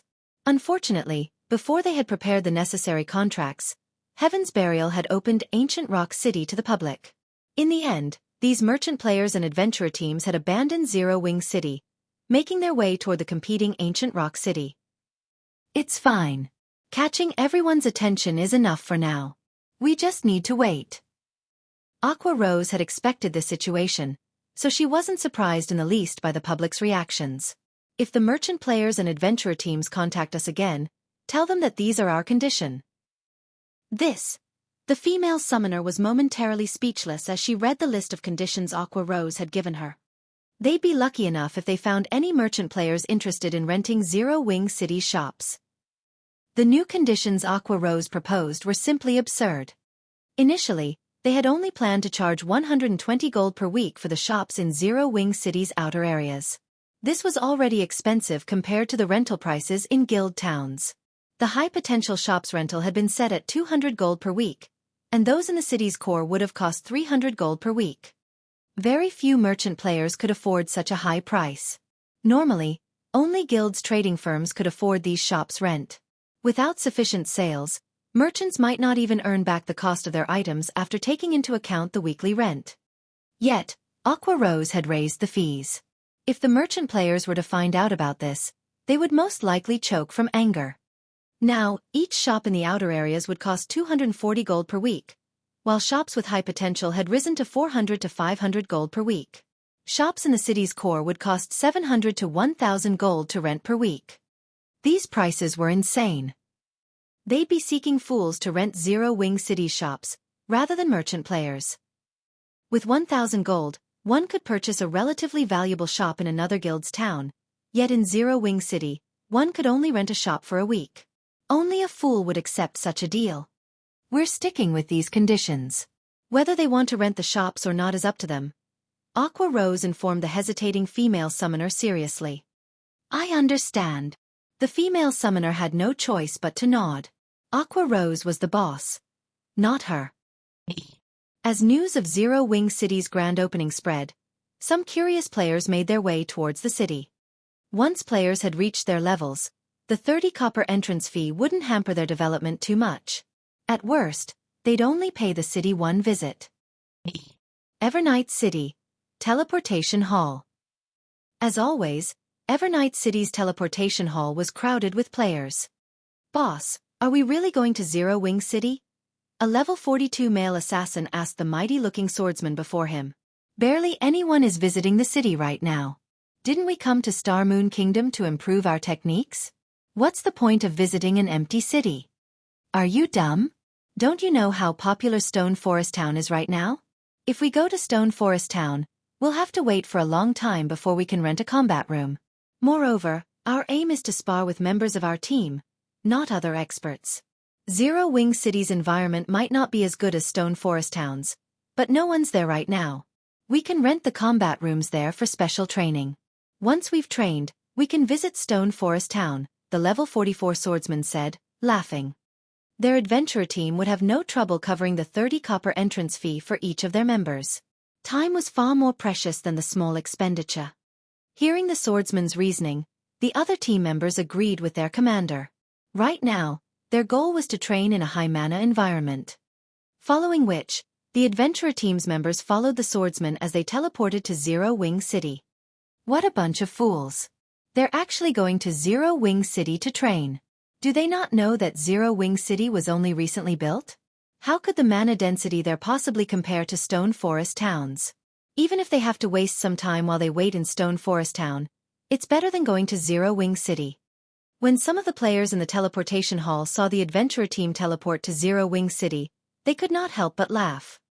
However, in Zero Wing City, even after non-Zero Wing players arrived, the spacious teleportation hall was eerily silent despite the 100+ players within. Only after some time did sound echo throughout the building. What's going on? Why is the mana density so high? It is quite high. I've been to Stone Forest Town before, so I know how the mana density is there. But Zero Wing City's mana density is at least 30% higher. Wait. It isn't just the mana density that's higher. My stamina and concentration recovery rates have increased significantly, as well. Ha! Guys, look at your experience bars. Mine actually shows the double EXP buff. This is amazing. I had only expected to rest and train here, but I can even accumulate the double EXP buff. The 30 copper coins were definitely well spent. The players that had just arrived in Zero Wing City quickly noticed the city's mana and its benefits, and they were ecstatic. 30 copper coins wasn't even a fraction of the cost of a hotel room in Stone Forest Town.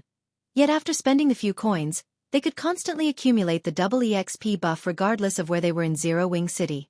They could also recover their stamina and concentration far faster.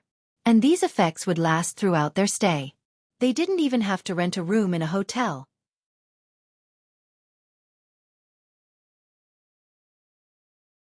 Chapter 1564. Popular Zero Wing City.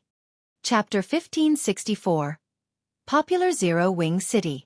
Following a brief moment of shock, the players visiting Zero Wing City for the first time left the teleportation hall. When these players left the building, they were shocked by what they saw. None of them had expected anything like this. The guild had only recently constructed Zero Wing City. Logically, it should still be relatively empty, but although there weren't many players on the street, there were plenty of NPCs. Several wandering merchant NPCs had already set up their stalls and were busy hawking their wares, as well. These wandering merchants sold a lot more items than those in Stone Forest Town. Normally, wandering merchants had no lack of rare items for sale. Adventurer teams and independent players were often willing to wait an entire day to purchase these rare items. However, these items were usually beyond the reach of ordinary players unless they were incredibly lucky. Yet, not a single player stood before Zero Wing City's wandering merchants. The players, fresh out of the teleportation hall, turned to look at each other and gulped. They then dashed toward the nearest wandering merchant NPC without hesitation, terrified that other players would snatch up the rare items first. Even if they couldn't use these items themselves, they could resell them and make a profit. The 30 copper coins they had spent to teleport to Zero Wing City was worthwhile. By reselling one of the wandering merchant's rare items, they could make far more than 30 copper in profit. The players that had just arrived in Zero Wing City burnt through all of their money. Even so, plenty of wandering merchants still had rare items in stock. Scorpion, notify the commander immediately. Tell him to bring every coin we have. This is our chance to make a fortune. When faced with the large number of rare items before them, everyone forgot their original goal in visiting Zero Wing City. They contacted their friends or adventurer teams to borrow enough money to take advantage of this valuable opportunity. As more players entered Zero Wing City, more people found out about Zero Wing City's benefits. More and more players were also coming to purchase rare items. Although players had tried suppressing the news regarding Zero Wing City's benefits, some players that couldn't afford to purchase any of these items decided to publish information on Star Moon Kingdom's forums out of spite. Large numbers of wandering merchants present in Zero Wing City. Zero Wing City's mana density is even higher Stone Forest Towns. Players can accumulate the double EXP buff just by staying in the city. Pictures and videos available. There are so many wandering merchants. How is this possible? You can accumulate the double EXP buff just by staying in the city. As players continued to post videos and pictures of Zero Wing City on the forums, many of the players who had been interested in visiting Ancient Rock City shifted their sights to Zero Wing City. Nothing was more important than gaining levels and equipment to current players. This was especially true for independent players, who didn't get to enjoy guild benefits. It was difficult for independent players to achieve a leveling speed similar to guild players because they didn't have opportunities to accumulate the double EXP buff. Independent players could also enjoy a similar benefit just by paying 30 copper. They would get more than their money's worth. There were also plenty of wandering merchants in Zero Wing City. Zero Wing City, which was receiving very little attention from players, became the target location for many independent players and adventurer teams. The players that hadn't had any intentions of traveling to the Orc Empire quickly made their way to Zero Wing City when they heard the news, hoping to get a good look at the city. As a result, Zero Wing City's player population skyrocketed. Many players in Stone Forest Town rushed over to Zero Wing City. They had only remained in Stone Forest Town because they had assumed that the town's mana density was higher. Now that they knew that Zero Wing City was superior to Stone Forest Town in this aspect, they would train in Zero Wing City instead. Shortly after Zero Wing City's grand opening, the player population rose from hundreds to tens of thousands. Moreover, this number continued to increase as time passed. Big Sis Aqua. Good news! Based on Zero Wing City's current statistics, there are already over 300,000 players in the city. The female summoner named Yaya said joyfully. We've already grown past 300,000? Aqua Rose was also ecstatic to hear the news. A player population of 300,000 might not seem like much compared to Stone Forest Town's player population, which exceeded 1 million, but the value of Zero Wing City's player population was significantly superior.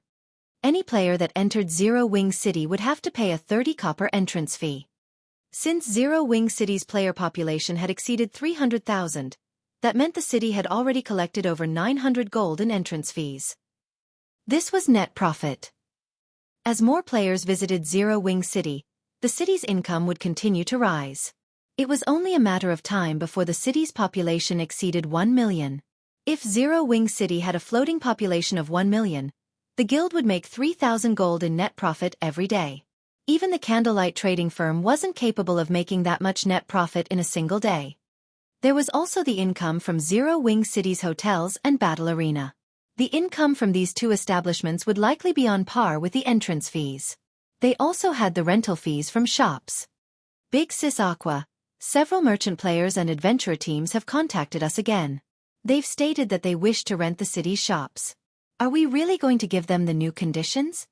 Yaya asked as she looked at Aqua Rose.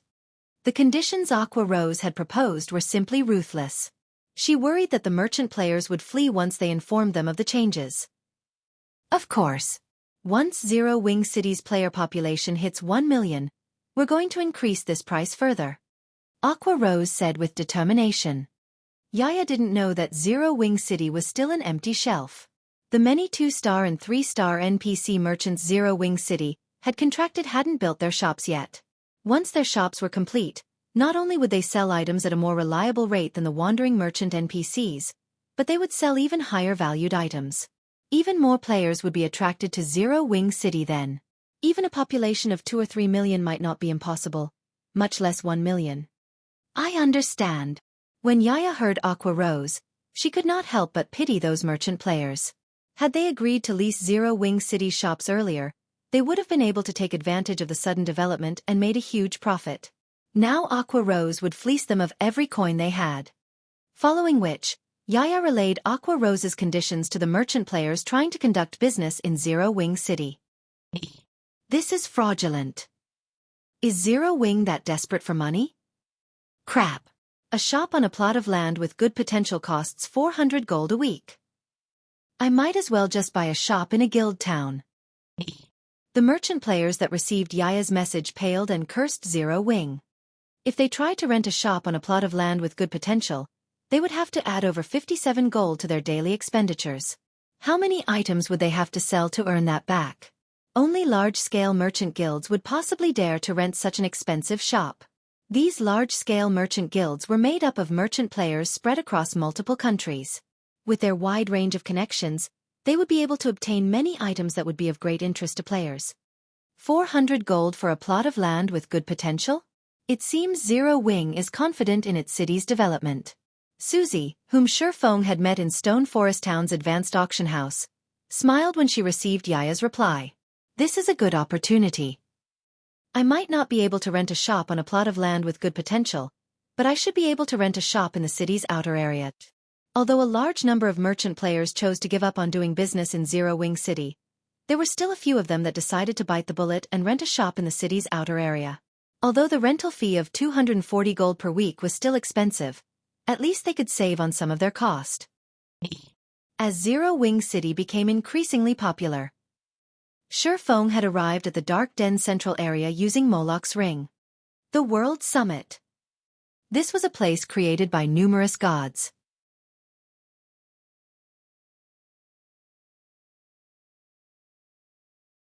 Chapter 1565. Land of Gods. Chapter 1565. Land of Gods. When Xueqi returned to the World Summit's outer area once again, he felt that the place had changed since his last visit. More precisely, it wasn't the World Summit that had changed, but himself. When he visited the World Summit previously, he had merely been a Tier 1 player. He had been weaker in both perception and physique. He also hadn't had a clear understanding of what kind of place the World Summit was. This time, however, he noticed far more details. He could feel a strange power filling the area. This power gave off a cloud-like feeling.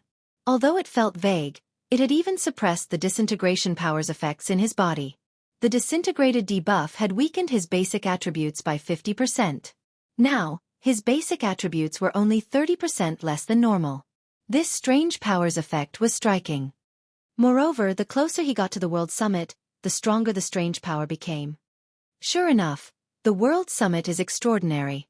It should be quite possible to obtain God crystals here. Xueqi took a look at the distant mountain that pierced the clouds. He had been in a rush during his first visit. He had wanted to secure the Bible of Darkness and leave as quickly as possible. He hadn't bothered to explore the World Summit and the surrounding areas properly. Now that he had returned, he had to research the area. After all, gods had created this place. If he had obtained so much from the moon god's old residence, the harvest he could obtain from a gathering place for many gods would be extraordinary. His goal was to obtain god crystals. The more god crystals he obtained, the better, since he had so many uses for them. Aside from the disintegration armor, he needed god crystals to repair his equipment, such as the Nightwalker's cape and soul orb. He had to search for any possible locations to obtain god crystals. Following which, Xueqi began to explore the World Summit. Time passed quickly. Before he realized it, he had already spent over 10 hours exploring. The World Summit's map was very large. It was like a large-scale leveling map. There were deserts, forests, and canyons around the World Summit. The map itself was like a miniature world. However, aside from the Golden Avenue, the other locations didn't house a single living creature. Don't tell me that I can only obtain treasures by entering the World Summit itself? Xueqi was speechless. While there were many treasures in the World Summit, there were quite a few problems he would have while inside. The amount of time a player could remain in the World Summit was based on the strength they displayed. Previously, he had fought desperately to gain barely enough time to secure the Bible of Darkness. Although he had grown a lot stronger since his previous visit, and he should be able to secure more time, he didn't think that he could gather enough god crystals to repair the disintegration armor. After entering the World Summit, although countless shrines dotted the mountain, activating each shrine would cost a corresponding amount of time. It was obvious that obtaining 1 or 2 god crystals wouldn't be sufficient to remove the mysterious power suppressing the disintegration armor, and no matter how he looked at it, he should only be able to find god crystals in the epic ranked and above shrines. In that case, according to his estimates, he'd be quite fortunate if he could activate 2 or 3 epic shrines. Just as Xueqi was about to give up on exploring the area and reach the Golden Avenue, he discovered something unbelievable. What's going on? Xueqi was dumbfounded as he looked at the Golden Avenue. Players. Other players had actually arrived in this special space. The most unbelievable part was the number of players. There were more than 20 players just within his vision range right now. These players didn't seem to belong to a single large team. They moved in parties of 3 to 5 people, and they were clearly on high alert despite the fact that attacks weren't permitted on the Golden Avenue. Xueqi also sensed the power of darkness radiating from these players. To be more precise, it was the power of demons. These 20-plus players were all demon players. When the demon players noticed Xueqi, they weren't particularly surprised. They simply glanced at Xueqi before continuing to make their way toward the World Summit. Could there be another method of entering this place aside from Moloch's ring? After watching the group of players walk away, Xueqi quickly noticed several more demon players approach from behind them. It was obvious that there were quite a lot of demon players that had arrived in the World Summit. It was also clear that the demon players didn't arrive at this place using Moloch's ring instead. 2 players wearing black cloaks, 1 male and 1 female, approached Xueqi as he pondered. The man looked like a savage with his unkempt hair, while the woman was a beauty with an extraordinary body. A broken sword also hung from the woman's waist. Xueqi had met both these players before. One of them was Brute Spear, whom he had met on Demon Island, and the other one was Hidden Soul, the holder of pride in the Flower of Seven Sins. He never thought that he would meet these two in the World Summit. "Fellow friend, are you alone? How about partying up with us?" Brute Spear asked Xueqi, who fully hid his appearance behind a black cloak. Smiling, he continued, "I believe you should know that you'll need to have a lot of time if you want to take advantage of the World Summit. The amount of time allotted if you clear the entrance test by yourself is too limited. You won't be able to explore much with so little time. If you challenge the test as parties of 3 or 5, you'll be able to obtain much more time. How much time each person will get in the end will depend on your own abilities." Among the members of the Sin of Pride, only Hidden Soul and himself had arrived at the World Summit. Most of the other players that had arrived at the World Summit had formed their own parties. Even players that had arrived alone would opt to join 5-man parties rather than a 3-man party like theirs. The difficulty of the entrance test at the World Summit greatly differed depending on if you were challenging the test as an individual or as a party. In the case of parties, the difficulty was no different if you were in a party of 3 or 5. The total amount of time allotted to a party would also remain the same. Each player in a party of 5 would get less than a party of 3. However, a party of 5 would undoubtedly have greater survivability and overall strength, which would allow the party to challenge a test of greater difficulty and gain more total time. Now that they had encountered Xueqi, who looked to be alone, he naturally had to ask and see if he were interested. Otherwise, the two of them wouldn't be able to take the party test and would have to resort to the individual test. Challenging the test as a party gives more time? When Xueqi heard Brute Spear's words, he more or less understood the gist of the situation. He then nodded and said, "All right, I'll join your party." Based on Brute Spear's words, he could tell that the man was relatively familiar with the World Summit. Previously, Xueqi had come as an individual, so he didn't notice that there was a party mode for the test.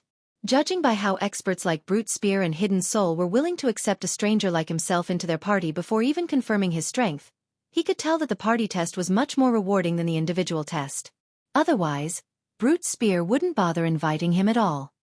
Experts on Brute Spear and Hidden Soul's caliber were relatively prideful.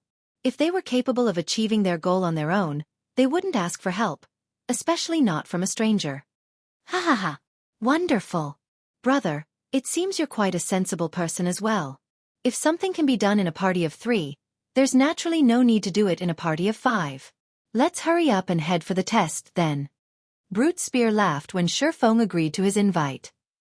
Hidden Soul merely glanced at Xueqi before continuing on her way toward the World Summit silently. It was clear that she held no interest in knowing a hanger-on like Xueqi. "Brother, don't mind it. Our commander is always like this," Brute Spear explained awkwardly. "That's understandable." Xueqi didn't say much about Hidden Soul's response. After all, his thoughts were exactly the same as Hidden Soul's.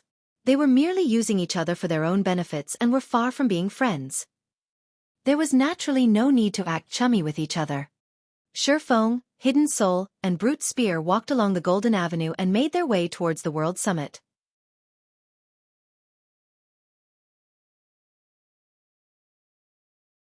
Chapter 1566.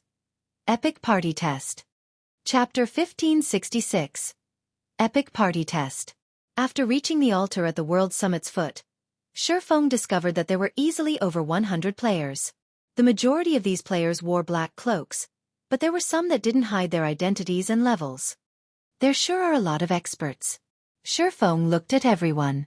Has the development of demon players reached such an extent already?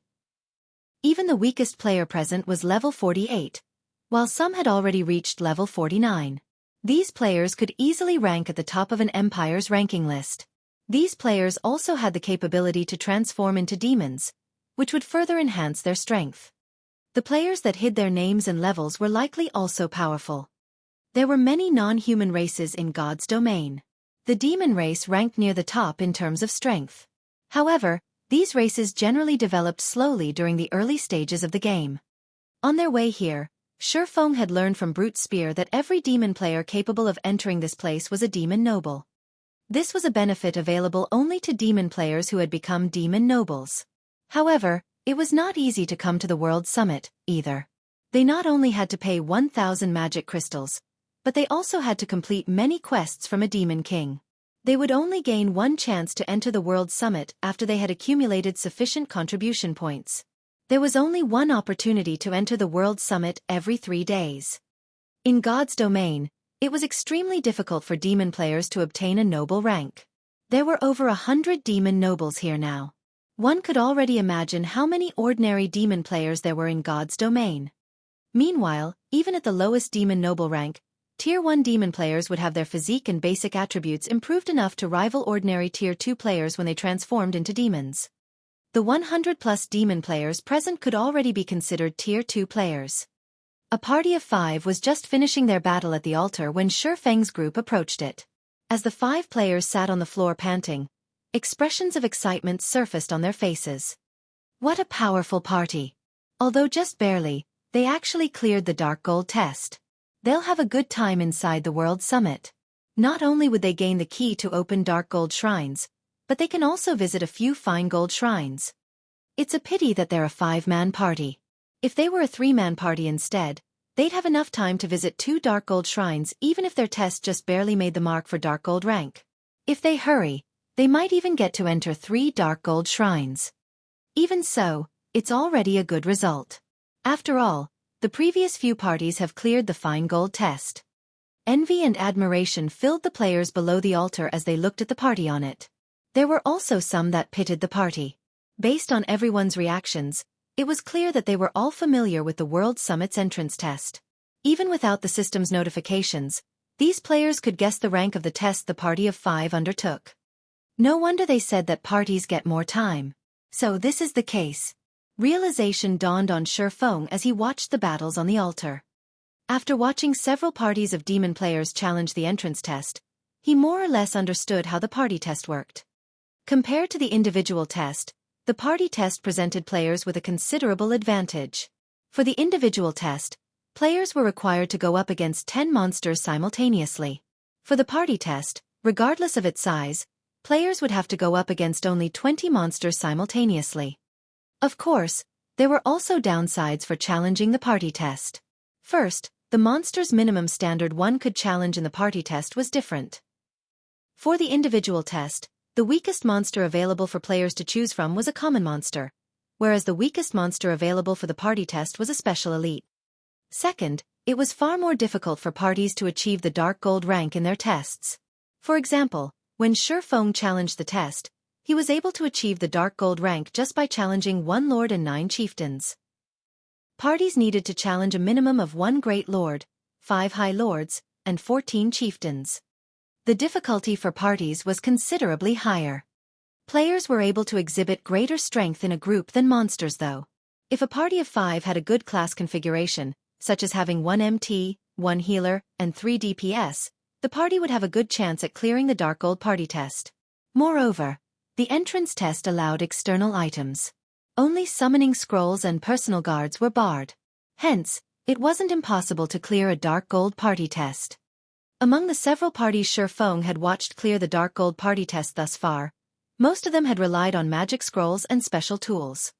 A party of 3 approached Xueqi's group while they were waiting for their turn. However, these 3 players didn't pay any attention whatsoever to Xueqi. Instead, their gazes focused on Hidden Soul. Soul, I didn't expect you to come here. I suggest that you give up on the quest this time. The Sin of Wrath will obtain that item. Or do you really think that you can clear the epic test even with a hanger-on in your party? A 2-meter-tall cloaked man carrying a massive, pitch-black broken blade said, laughing as he looked at Hidden Soul. You are courageous to waste 2 slots by coming here. If not for your elder brother strongly recommending you, you'd never have obtained the position you have today. I believe that things would get interesting if your brother found out about this. Upon hearing the robust man's words, Hidden Soul's complexion darkened. Entering the World Summit wasn't an easy task. There were only a limited number of quests assigned by Demon Kings. As a result, it would be very difficult for players to enter the World Summit. Demon players would normally only use up their chance to enter the World Summit after gathering a party of 3 or 5. The matter this time was relatively urgent. If she didn't obtain that item, she wouldn't be able to achieve her following goals. Hence, she had no choice but to enter the World Summit with only one of her subordinates. Skyhawk, don't go thinking that you wraths are amazing. We'll show you who's the truly strong one later on. Brute Spear said as he stood forward and looked at the man carrying the broken blade. Isn't it obvious who's the stronger party here? Brute Spear, I advise you to join the Sin of Wrath. You'll have a much better future here. Do you think you can achieve anything by following a new commander? The man named Skyhawk said, glancing at Brute Spear. It just so happens that it's our turn to take the test now. We'll let you take a close look at the difference in strength between us. Skyhawk and his two companions walked up to the altar and began their test. As a three-man party, it would be difficult for them to clear the Dark Gold test. The trio had chosen to challenge the Epic test instead anyway. 1 Grand Lord, 4 Great Lords, and 15 chieftains appeared above the altar. The instant these monsters appeared, a commotion erupted below the altar. Who are these three? Crap. That's a Grand Lord. Could those three be challenging the Epic test? Everyone was dumbfounded by the difficulty of the test Skyhawk's party had challenged. Only a few of the parties that challenged the entrance test managed to clear the Dark Gold test. Most of these parties had only just barely managed to clear the test after using all sorts of tools. This was the first time they were seeing anyone challenging the Epic test. The moment the battle began, the trio took a Tier 3 magic scrolls from each of their bags. A defensive scroll, a large-scale destruction magic scroll, and a domain scroll.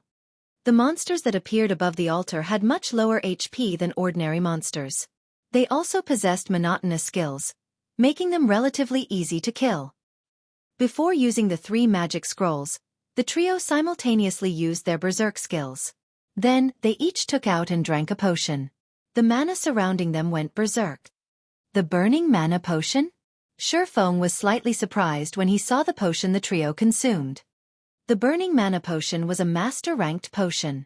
When consumed, the potion ignited one's mana and tripled the effectiveness of their skills and spells. The potion only had a short duration of 6 seconds. It was a very rare and powerful berserk potion. While Skyhawk's group prepared, the 20 combat puppets didn't idle around, either. However, before the combat puppets could even get close to the 3, they were stopped by a magic barrier. Not even the Grand Lord combat puppet could shake the magic barrier. A domain skill descended on the combat puppets, reducing the monster's basic attributes by 40%. Immediately after, an arc of golden lightning descended from the sky and bombarded the combat puppets, instantly killing all 15 chieftains. In the blink of an eye, only 1 Grand Lord and 4 Great Lords remained on the altar. Although the 5 remaining combat puppets only lost a small portion of their HPs, the large-scale destruction spell injured them badly, their combat power decreasing even further after the domain skill weakened them. The Guardian Knight standing on Skyhawk's right moved forward and used an AoE taunt, instantly securing the aggro of the 6 combat puppets. The Cleric standing on Skyhawk's left continuously cast healing spells on the Guardian Knight. Skyhawk controlled the 5 thorny vines summoned by his domain skill and continuously bombarded the combat puppets with attacks, each attack dealing tens of thousands of damage. Meanwhile, even the Grand Lord ranked combat puppet only had a maximum HP of 16,200,000 after being weakened. After a few short minutes, the remaining 6 combat puppets collapsed to the ground. Skyhawk's party smoothly cleared the Epic test. They're too strong. Who are these people? Everyone below the stage was dumbfounded. When the previous parties had challenged the entrance test, they had ended up dead tired by the time they had completed it, yet despite challenging an Epic test, Skyhawk's party cleared it without breaking a sweat. Standing on the altar, Skyhawk sent Hidden Soul a provocative glance before laughing and stepping down from the stage to rest. It was as if he had said, "Can you do that?" Damn it! When did they gather such a set of Tier 3 magic scrolls? Brute Spear growled in frustration as he looked at Skyhawk's party.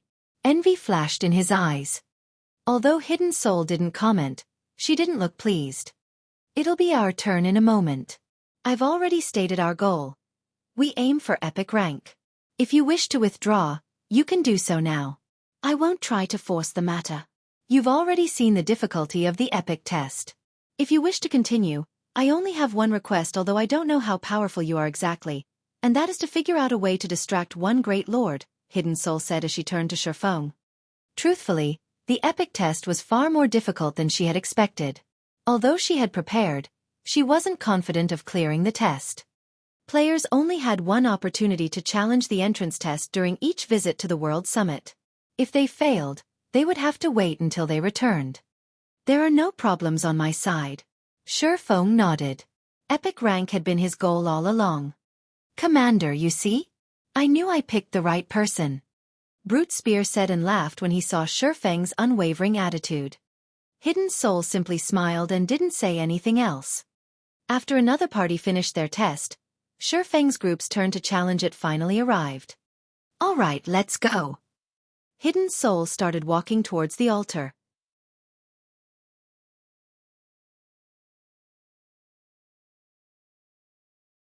Chapter 1567. Different Goals. Chapter 1567. Different Goals. As Xueqi's three-man party ascended the altar, Skyhawk and the others, who rested and recovered their concentration and stamina before the mountain, turned to watch. Commander, Hidden Soul's party is up next. What a joke! An assassin, a berserker, and a swordsman? Do they really plan to challenge the epic test with that kind of party configuration?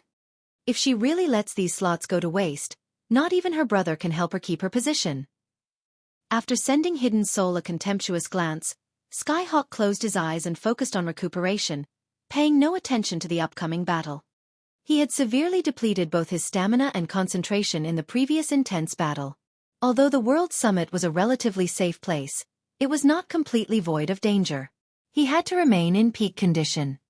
As soon as Xueqi stepped on the altar, the sound of a system notification reached his ears. System, defeat all enemies before you, and you will be granted entry to the World Summit. System, as a three-man party, you will gain 30 minutes for every special elite killed, 100 minutes for chieftains, 500 minutes for lords, 1,000 minutes for high lords, 2,000 minutes for great lords, and 5,000 minutes for grand lords. System, your party must choose 20 monsters to face. If you are unable to defeat your opponents, you will die. System, as a three-man party, the party leader may choose 10 monsters, while party members may choose 5 monsters each. The chosen monsters will prioritize the players that chose them. Your party has 10 minutes to consider. Failure to do so will result in automatic forfeit. You will die if you forfeit. Based on our previous discussion, I'll choose 1 Grand Lord and 9 chieftains. Brute, you'll choose 3 Great Lords and 2 chieftains. Maple Leaf, you'll choose 1 Great Lord and 4 chieftains. Try to buy as much time as possible. Brute and I will deal with the chieftains as quickly as possible, and then we'll focus on your Great Lord, Hidden Soul said as she looked at Xueqi. Understood. Xueqi nodded. Xueqi hadn't given Hidden Soul and Brute Spear any of the names he usually used. Instead, he had given them a fake name that he had thought up on the fly. The World Summit was a paradise of treasure. It was also a hub for demon players. It certainly wasn't a good idea to expose either his Yifeng ID or Black Flame ID. Hence, he had decided to use another name to avoid complications. Moreover, he had the Nightwalker's cape. Even if others used high-ranking identification skills on him, they couldn't see through his concealment. When Xueqi nodded, Hidden Soul chose her monsters. However, once Xueqi chose his Great Lord, he didn't immediately select 4 chieftains. Instead, he chose 1 Grand Lord and 3 chieftains. Now that he had the rare opportunity of joining a party in the World Summit, he had to earn as much time as possible. After all, he needed to secure a large number of God crystals, not just 1 or 2. Even though an epic party test would award a lot of time, it wasn't enough for his purposes. Moreover, since Hidden Soul and Brute Spear were confident of dealing with their own monsters, trading 1 chieftain for a Grand Lord wouldn't matter much. By the time Xueqi finished with his selection, Hidden Soul and Brute Spear had finished choosing their monsters. Following which, they quietly waited for their chosen monsters to spawn. When their allotted 10 minutes ended, a magic array formed above the altar. Combat puppets then dropped from the magic array. Once the 20 combat puppets had spawned, gasps filled the air. What? More players are challenging the epic difficulty.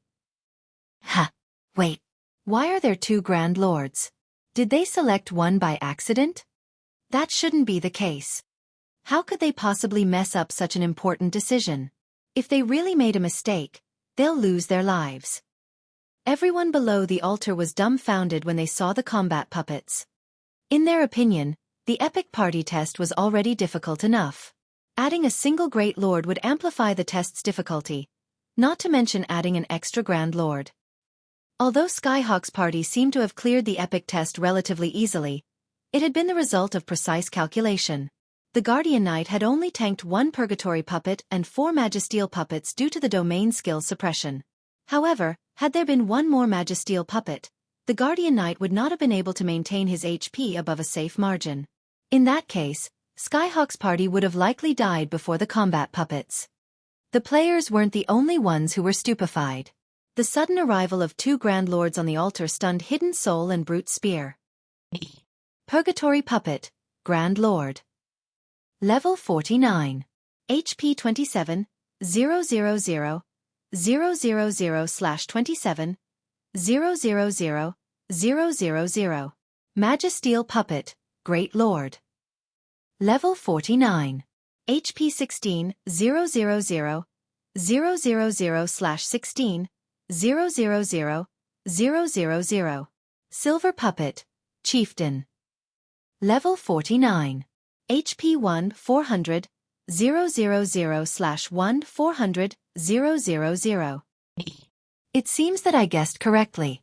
Xueqi could not help but breathe a sigh of relief when he saw the combat puppet's levels. He was currently level 60. To current players, this was an absurdly high level, and he wanted to keep this from others. However, the World Summit's entrance test decided the trial monster's levels based on the highest leveled player in the party. Hence, Xueqi had utilized the growth system and temporarily lowered his level to the next highest leveled player in the party. Although doing so would reduce his basic attributes, it would not affect the quality of his equipment. This mechanic had been created to allow high-level players to help their lower-leveled companions grind and level quickly, as players of significantly higher levels would take the majority of a monster's EXP.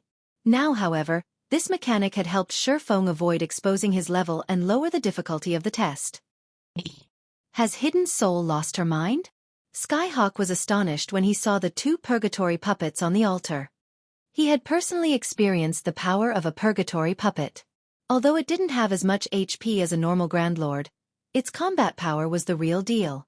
If not for the Tier 3 domain skill suppressing and attacking the Purgatory puppet, his party wouldn't have defeated the Grand Lord. Based on his information, the Sin of Pride shouldn't have any Tier 3 domain scrolls.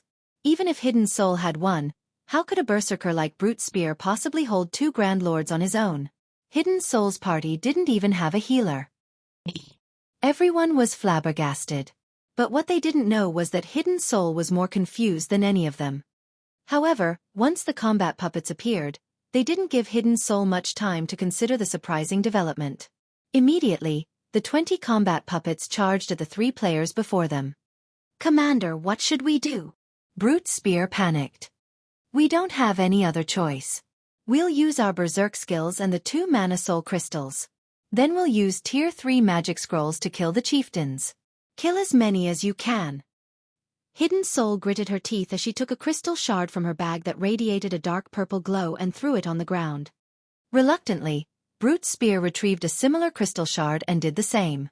When the 2 Mana Soul Crystals shattered, the space around the party grew stagnant. As a result, the approaching combat puppets' movements stiffened slightly. At the same time, their basic attributes decreased by 20%. Unfortunately, despite being weakened, the Purgatory puppets were still significantly stronger than Great Lords of the same level in terms of attributes. Meanwhile, although both Hidden Soul and Brute Spear wore top-tier equipment, their attributes could only rival a Great Lord of the same level even after they activated their Berserk skills. They were still no match against the weakened Purgatory puppets. Despite knowing this, however, Hidden Soul clenched her jaw and fought with everything she had. Both Hidden Soul and Brute Spear simultaneously used a Tier 3 magic scroll, with one containing a control spell, and the other containing a large-scale destruction spell. The scrolls temporarily immobilized all of the combat puppets, but after the large-scale destruction spell struck, the silver puppets still had over 50% of their HPs remaining. Seeing this, Hidden Soul quickly took out and used another large-scale destruction magic scroll. In quick succession, Hidden Soul used 3 Tier 3 large-scale destruction magic scrolls, killing all chieftain-ranked silver puppets. Although the large-scale destruction spells dealt a lot of damage, Their effects were no match for those that Skyhawk had used after consuming the mana burning potion. As a result, Hidden Soul's large-scale destruction spells a moment later. Both Purgatory puppets arrived before Hidden Soul and only heavily injured the Great Lord-ranked Magisteel puppets. As for the Grand Lord-ranked Purgatory puppets, they had only lost some HP. Their bodies were still intact. Brandishing their one-handed sabers against the female assassin, each of the Purgatory puppets had 2 pairs of arms, so Hidden Soul had to face 8 sabers simultaneously. As the Purgatory puppets attacked, they sealed off all paths of retreat. Seeing this, Hidden Soul had no choice but to activate Wind Steps and utilize the brief period of invulnerability the skill granted to block the incoming attacks and retreat. She planned to kite the Grand Lords, since fighting them head-on would be suicidal. Unfortunately, before she could get 10 yards away from the monsters, both Purgatory puppets caught up with her.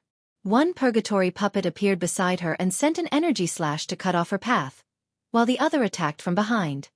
So fast. Realizing that she couldn't advance, Hidden Soul spun around and met the Purgatory puppet behind her. Hidden Soul gracefully avoided half of the Purgatory puppet's dozen or so attacks. She deflected the remaining strikes with her daggers and used the force to push her away from both puppets. At the same time, she also used the force of the attacks to push herself away from both Purgatory puppets. As a result of deflecting several of the Purgatory puppets' attacks, Hidden Soul lost over 8,000 HP. After activating her Berserk skill, Hidden Soul only had slightly more than 90,000 HP in total. Hence, she couldn't ignore such high damage. Yet, seconds after Hidden Soul escaped from the pincer attack, the other Purgatory puppet leaped powerfully and arrived before her, launching yet another pincer attack. And here I thought Hidden Soul was strong enough to actually challenge 2 Purgatory puppets. She's definitely going to die. Her party wouldn't be able to hold its ground against 1 Purgatory puppet. They don't even have a healer. The suppression they're using against the puppets isn't strong enough. Even if they used regeneration potions to recover their HPs, they wouldn't last long. In the end, no matter what they do, they'll still die. That's right. She has overestimated herself. Does she think she can do anything just because she has high combat standards? The Guardian Knight and Cleric in Skyhawk's party quietly ridiculed Hidden Soul as they watched the female assassin desperately flee from the 2 Purgatory puppets. As for Skyhawk, he no longer bothered to pay attention to the battle on the altar. The outcome of this test was already evident. Is this the end? Hidden Soul could not help her bitter smile when she saw that her HP had fallen below the 30% threshold. The 2 Purgatory puppets launched another 2-pronged assault against the assassin, but just as everyone assumed the battle would end, the air above the altar rippled. Suddenly, the Purgatory puppets, Hidden Soul, and Brute Spear felt weaker. A shadow then appeared behind one of the Purgatory puppets, followed by a blue flash. The Purgatory puppet was abruptly thrown over a dozen yards away, slamming into the altar as it landed. Maple? Seeing this, Hidden Soul and Brute Spear turned to their mysterious companion with wide eyes.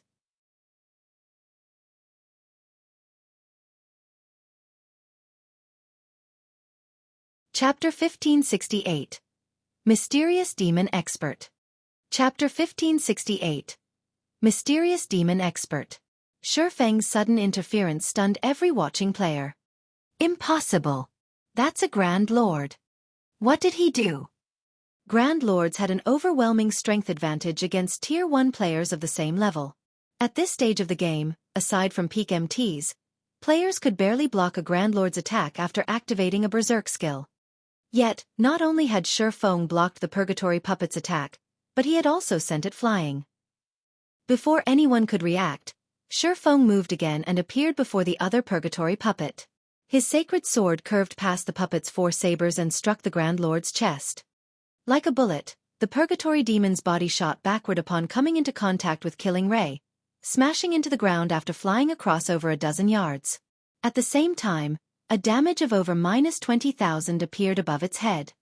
In the blink of an eye, Xueqi had successfully pulled Hidden Soul from her precarious situation. Xueqi then used the Aura of Water's life domain, recovering 10% of both Hidden Soul and Brute Spear's HP every second for 30 seconds. Before Hidden Soul could say anything, Xueqi got ahead of her and said, "We don't have time. I'll make things simple. We need to deal with these 2 Purgatory puppets before our Berserk skills end. Otherwise, They'll whittle us down until we die. From now on, I'll tank both Grand Lords while you attack with everything you've got. Although the Purgatory Puppets had far less HP than a normal Grand Lord's, they still had a base HP of 27 million.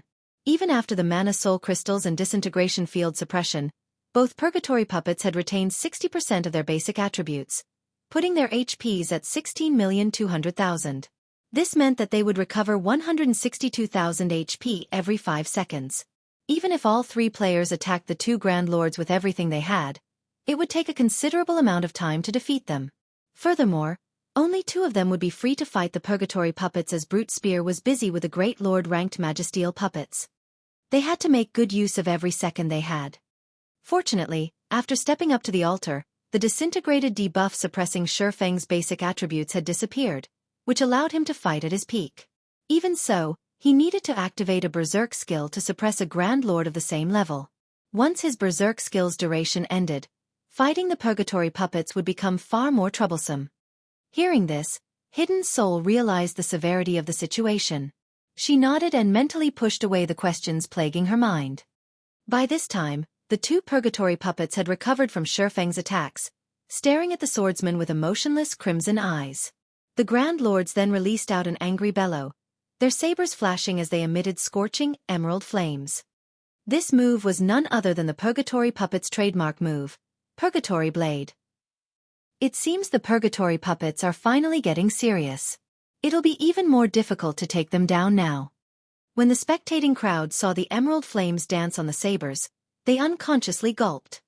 Not only did Purgatory Blade increase the might of the Purgatory Puppets' attack significantly, but it also improved the Grand Lord's attack range and attack speed. Skyhawk's party had relied on their Guardian Knight's life-saving skill to stand against the Purgatory Puppets' Purgatory Blade, and Skyhawk had used a portion of the thorny vines he had summoned with his Tier 3 domain skill to help block the attacks. Only after doing so had Skyhawk's party managed to survive through the Purgatory Blade's 20-second duration. However, Xueqi's party did not include an MT. It didn't have any healers, either. Defending against the Purgatory Puppet skill would be far more difficult for their party. The Grand Lord's attack range bonus from the skill was also terrifyingly vast, making their attacks impossible to dodge. "I'll aggro one," Hidden Soul hurriedly declared after seeing the Grand Lords activate Purgatory Blade. It is impossible for non-MT classes to tank both at the same time. Their party's situation wasn't like Skyhawk's. Skyhawk's party had only faced 1 Purgatory Puppet, whereas their party had to deal with 2. When Skyhawk's Purgatory Puppet had used Purgatory Blade, even the Guardian Knight nearly died after activating a life-saving skill. Needless to say, the Grand Lord's attacks would annihilate any other class. "No. I can hold both of them by myself. You just need to focus on dealing damage," Xueqi said, grinning as he dashed at the 2 approaching Purgatory Puppets. At the same time, he activated the Abyssal Blade's Phantom Kill. Suddenly, Xueqi split into 2 copies of himself. Each copy then moved to take on a Purgatory Puppet. A doppelganger? Hidden Soul was stunned when she saw Xueqi split into 2. She had never considered that he would have such a skill. Although a doppelganger's basic attributes within the main bodies, a doppelganger's death wouldn't affect the player. Hence, using the doppelganger to waste a Purgatory Puppet skill was definitely a wise decision. If the player controlled their doppelganger properly, it might even last through the Purgatory Blade's 20-second duration without mishaps. As Hidden Soul pondered, she was shocked yet again. Both Xueqi and his doppelganger brandished their swords and clashed with the Purgatory Puppet's emerald sabers. When the opposing weapons collided, not only did Xueqi and his doppelganger successfully block the attacks, but they also held their ground.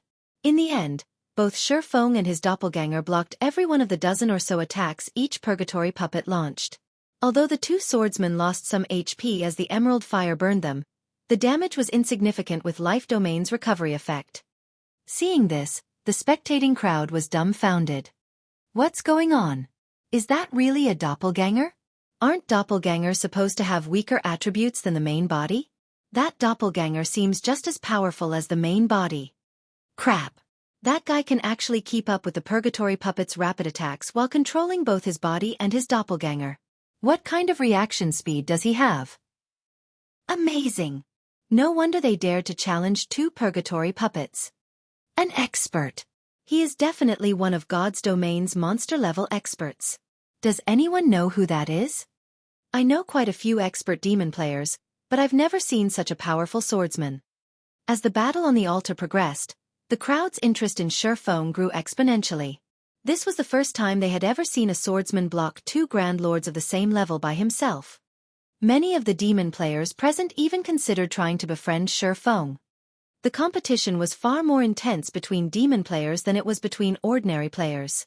They placed far more value on strength. This was due to the extreme difficulty of the quests demon players had to complete.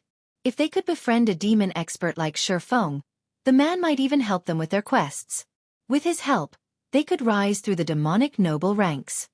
Isn't he the player that Hidden Soul randomly invited into her party? How is he so strong? Skyhawk was astounded as he watched Xueqi hold his ground against two purgatory puppets. The strength Xueqi displayed was simply terrifying. Is he some trump card Hidden Soul deliberately hid? Experts of Xueqi's caliber were incredibly rare, not to mention a demon player of such caliber. In Skyhawk's opinion, Hidden Soul must know Xueqi personally.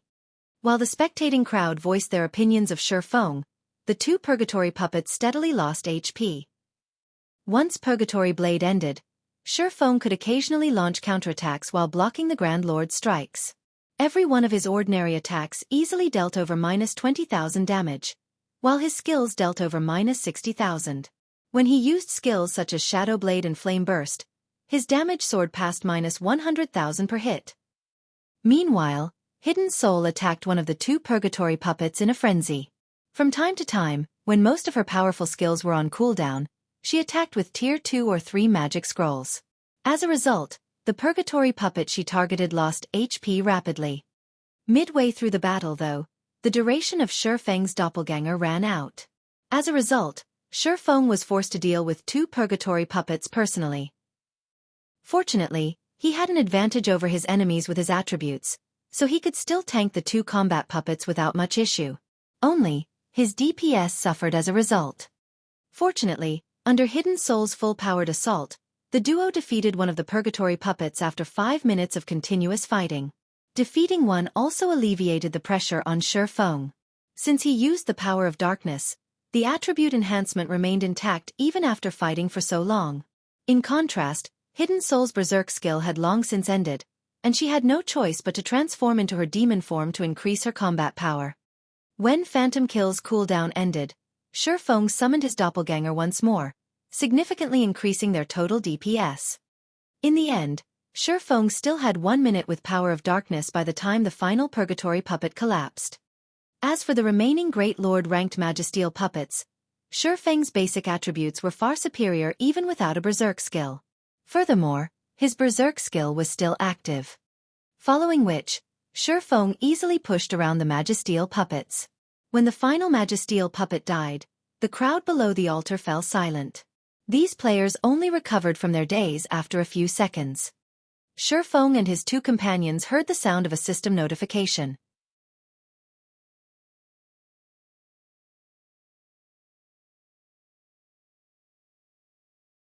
Chapter 1569. Inferior Legendary Rank. Chapter 1569. Inferior Legendary Rank. As the final Magisteel puppet's HP reached 0, both Hidden Soul and Brute Spear breathed a sigh of relief. "Commander, we succeeded," Brute Spear excitedly announced. They had merely intended on giving the entrance test a try. After all, they already knew how difficult the epic party test was. Moreover, their party's configuration wasn't particularly favorable, which only lowered their success rate. They never thought that they would actually defeat the two purgatory puppets and pass the entrance test. "That's right. We succeeded." Even Hidden Soul, who had maintained a solemn expression, could not help but reveal a joyful smile. She then shifted her gaze to Xueqi, the question she had previously suppressed resurfacing in her mind. Now that she thought about it, she hadn't chosen two purgatory puppets accidentally. It was also unlikely that the system had made an error. Moreover, Xueqi had been calm when he faced the two Grand Lords as if he had expected the situation. This proved that the swordsman had chosen the extra purgatory puppet. Moreover, Xueqi should have no information about her or Brute Spear's strengths, yet he had made such a decision. This proved that Xueqi was confident in his own capabilities to take down 2 purgatory puppets. Not only was Xueqi such a powerful swordsman, but he was also capable of reaching the world summit. Based on what she knew, God's domain didn't have an expert like this man. Someone so powerful wouldn't be able to hide their identity from everyone. Meanwhile, Skyhawk's party stared at Xueqi and Hidden Soul in astonishment. How is this possible? They actually did it. Commander, what should we do now? They killed 1 more purgatory puppet than we did. They definitely have more time than us. The Guardian Knight and Cleric in Skyhawk's party panicked when Hidden Soul's party cleared the test. Time was everything in the World Summit. Players with more time would find more opportunities to grow stronger, and this was especially true as players tried to reach the epic shrines. Gaining an additional 5,000 minutes would give a team enough time to enter at least 4 more additional epic shrines. Although I don't know where that woman found such a powerful team member, more time won't help them find that item. Skyhawk wore a twisted, ugly expression. Immediately he commanded, "All right, we've rested enough. Let's enter the World Summit." Saying so, Skyhawk approached the World Summit's entrance. Hee. Commander, look. It seems that Skyhawk can't sit still any longer. He's in such a rush to leave, Brute Spear said, laughing in delight as he watched Skyhawk's party depart. However, unlike Brute Spear, Hidden Soul had lost interest in Skyhawk's party as questions about Xueqi's identity filled her mind. As she was about to move forward and thank Xueqi, the sound of a system notification reached her ears. System. You have completed the SS rank difficulty test. Rewarding Inferior Legendary Shrine Key. Time awarded increased by 40%. You have received 8,480 minutes. An Inferior Legendary Shrine Key and 8,148 minutes. Hidden Soul was stunned. Immediately, she looked at the system notification window to confirm that the announcement hadn't been a hallucination. She had never expected such a bountiful reward.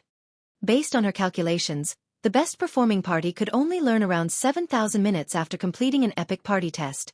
Yet despite her party's average performance, she had earned over 8,000 minutes. Most importantly, the shrine key was Inferior Legendary rank. This was the first time she had ever heard of such a key.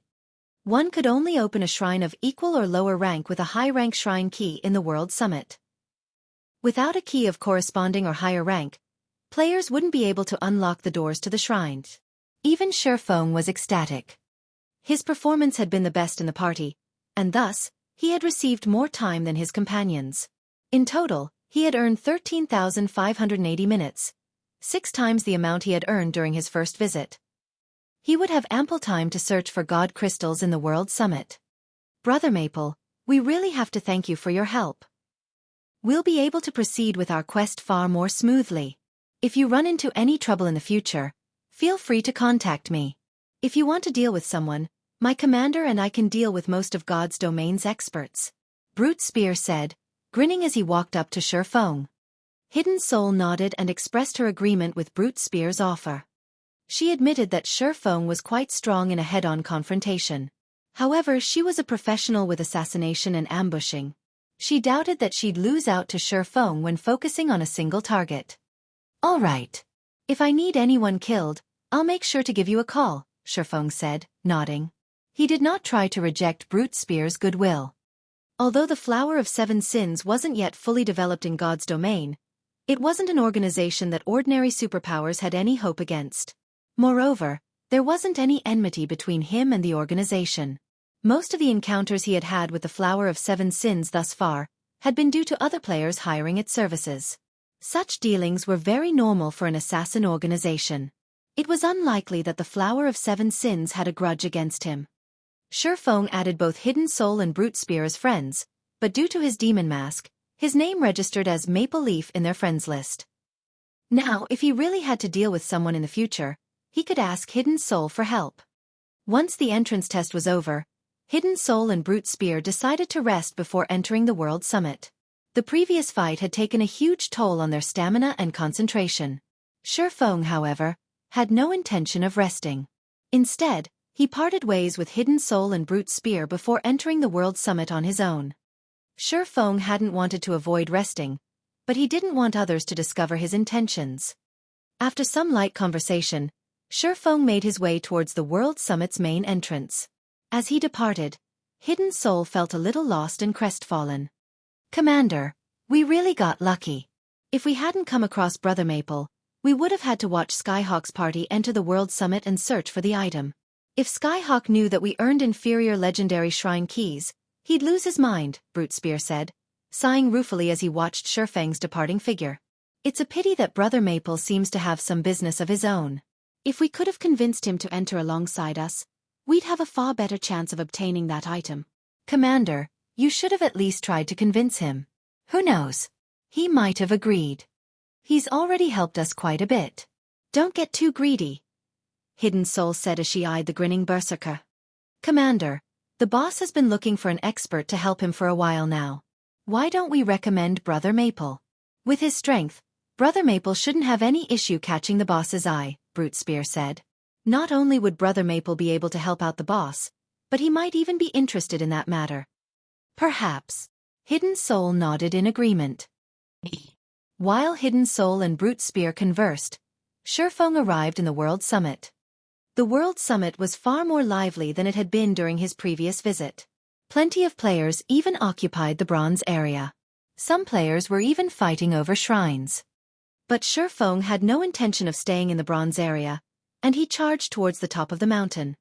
Although he had acquired a lot of time, he could still fail to find enough god crystals to remove the mysterious power suppressing the disintegration armor.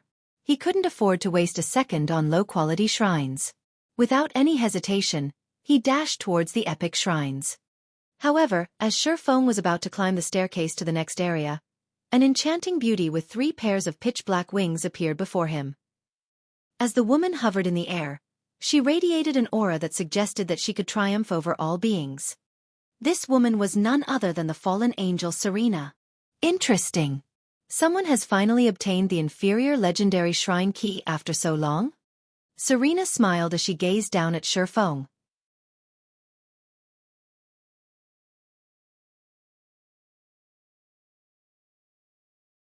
Chapter 1570. Life Rating. Chapter 1570. Life Rating. Serena's appearance immediately attracted the attention of every player in the World Summit. In truth, it was difficult not to notice her. Serena was a Tier 5 fallen angel. When she wasn't deliberately trying to suppress her aura, she could immobilize Tier 1 players with that alone. Even Xueqi was afraid of Serena despite standing so far away from her. The fallen angel's presence dominated the area as if she owned it. "Since someone has obtained the inferior legendary shrine key, activate the divine staircase." Serena's voice echoed throughout the World Summit. Every player in the World Summit could hear her clearly. "If you wish to obtain power, perform exploits that even the gods will acknowledge." When Serena fell silent, the World Summit began to tremble. One pitch-black shrine after another rose from the ground. They hovered in the air and were connected by pitch-black staircases. This spiral chain of shrines extended to the World Summit's peak. The formation of these spiraling shrines had lasted several minutes, and throughout the process, not a single player had moved from where they stood as they watched these shrines form in awe. Why did an NPC suddenly show up? What is this NPC trying to do? Could this be an event? What's the divine staircase? When the spiraling shrines were complete, a grounded pitch-black shrine manifested among the many bronze shrines. The various players launched into a heated discussion about what this could be. Everyone was curious about the divine staircase Serena had mentioned. Shortly after, quite a few players approached the first black shrine. An inferior legendary shrine key? Is Hidden Soul's party responsible for triggering this divine staircase? Skyhawk, who was already relatively high up the mountain, looked at the new pitch-black shrines with shock and envy. Not only had Hidden Soul earned a large amount of time, but she had also obtained an inferior legendary shrine key.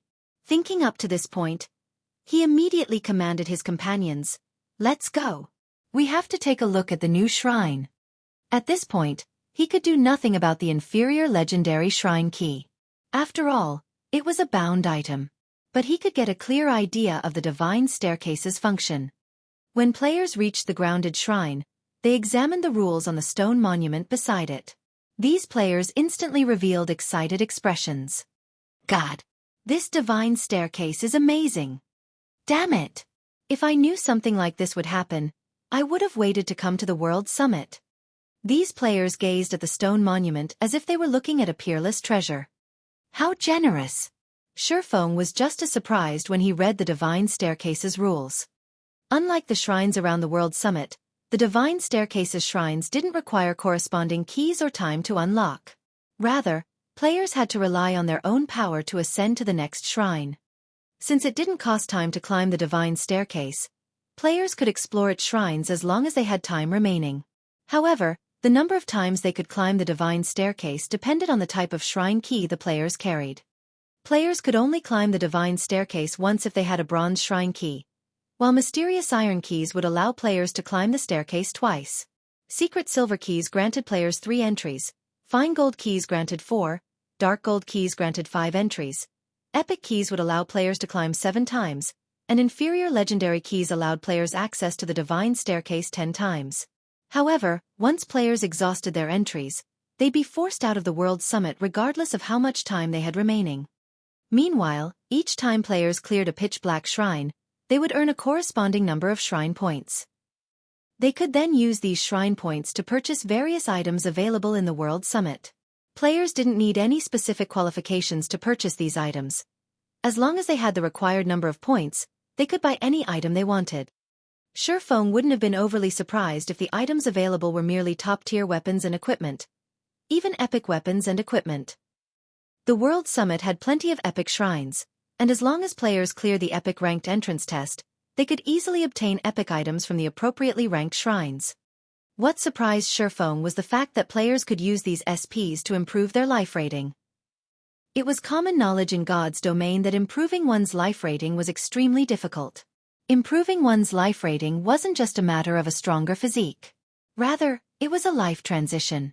For example, if one compared an archaic species to a normal human being, the archaic species' basic attributes would be several times higher than a human's of the same level.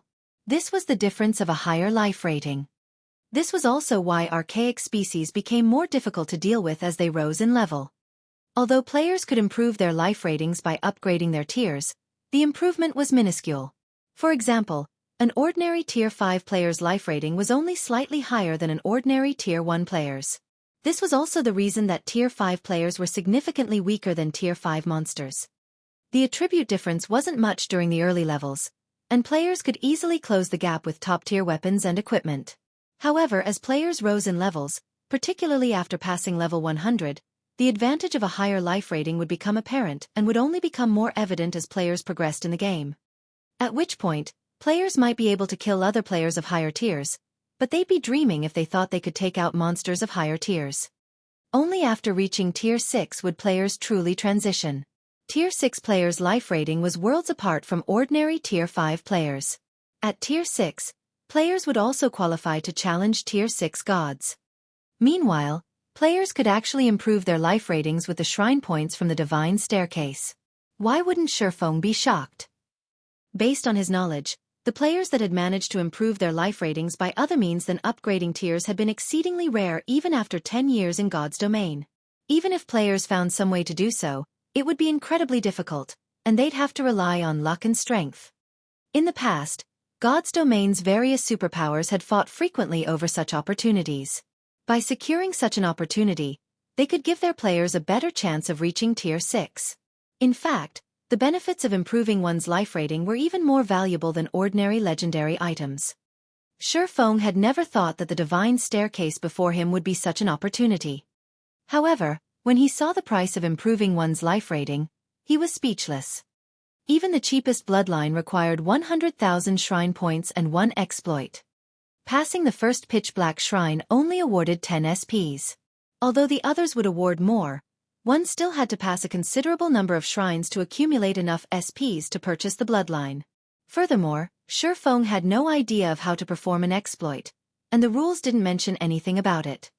Even if he collected 100,000 SPs, without an exploit, he wouldn't be able to purchase a bloodline to improve his life rating. Meanwhile, players could purchase various other items, such as potions, designs, recipes, mounts, siege weapons, god crystals, and other precious items. There were even fragmented legendary items up for trade. Naturally, the fragmented legendary items were extremely expensive. Even the cheapest cost 70,000 SPs, while the more expensive items could cost up to 240,000 SPs and 3 exploits. Moreover, players had to spend the SPs they earned with each visit, as their counter would reset to 0 when they returned. Fortunately, exploits were permanent and would only disappear when players spent them or deliberately deleted them. In other words, if players had a certain item in mind, they had to earn enough SPs in one visit to purchase it.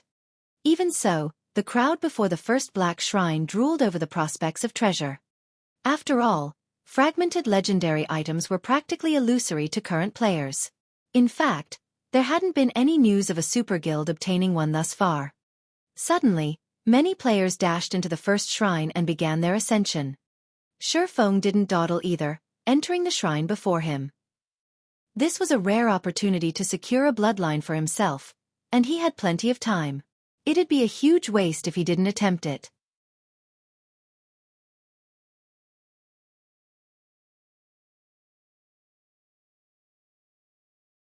Chapter 1571. Realm Lord. Chapter 1571. Realm Lord. As soon as Xueqi set foot in the pitch-black shrine, his environment transformed. It felt as if he had just stepped through a teleportation gate and arrived in an entirely different space. A dark forest loomed before him, and the howling of wolves occasionally echoed in his ears. In the darkness of night, he faintly saw pairs of crimson eyes flicker in the treetops. This is a survival battle? Xueqi wondered as he observed his surroundings. Although it was night here, his vision was unaffected. He could see around him as clearly as if the sun hung above him. Xueqi spotted over a dozen werewolves armed with crossbows and in excellent equipment standing in the trees around him. In addition, he spotted another dozen or so werewolves with spears and great swords beneath the tree's cover, radiating an intense killing intent. All of these werewolves were level 55 or above, with the highest at level 58. They ranged between elites and special elites. If an ordinary player attempted to take all of these monsters on by themselves, they'd definitely be torn apart. As Xueqi observed these werewolves, the sound of a system notification reached his ears. System. Clear this divine shrine to obtain a reward.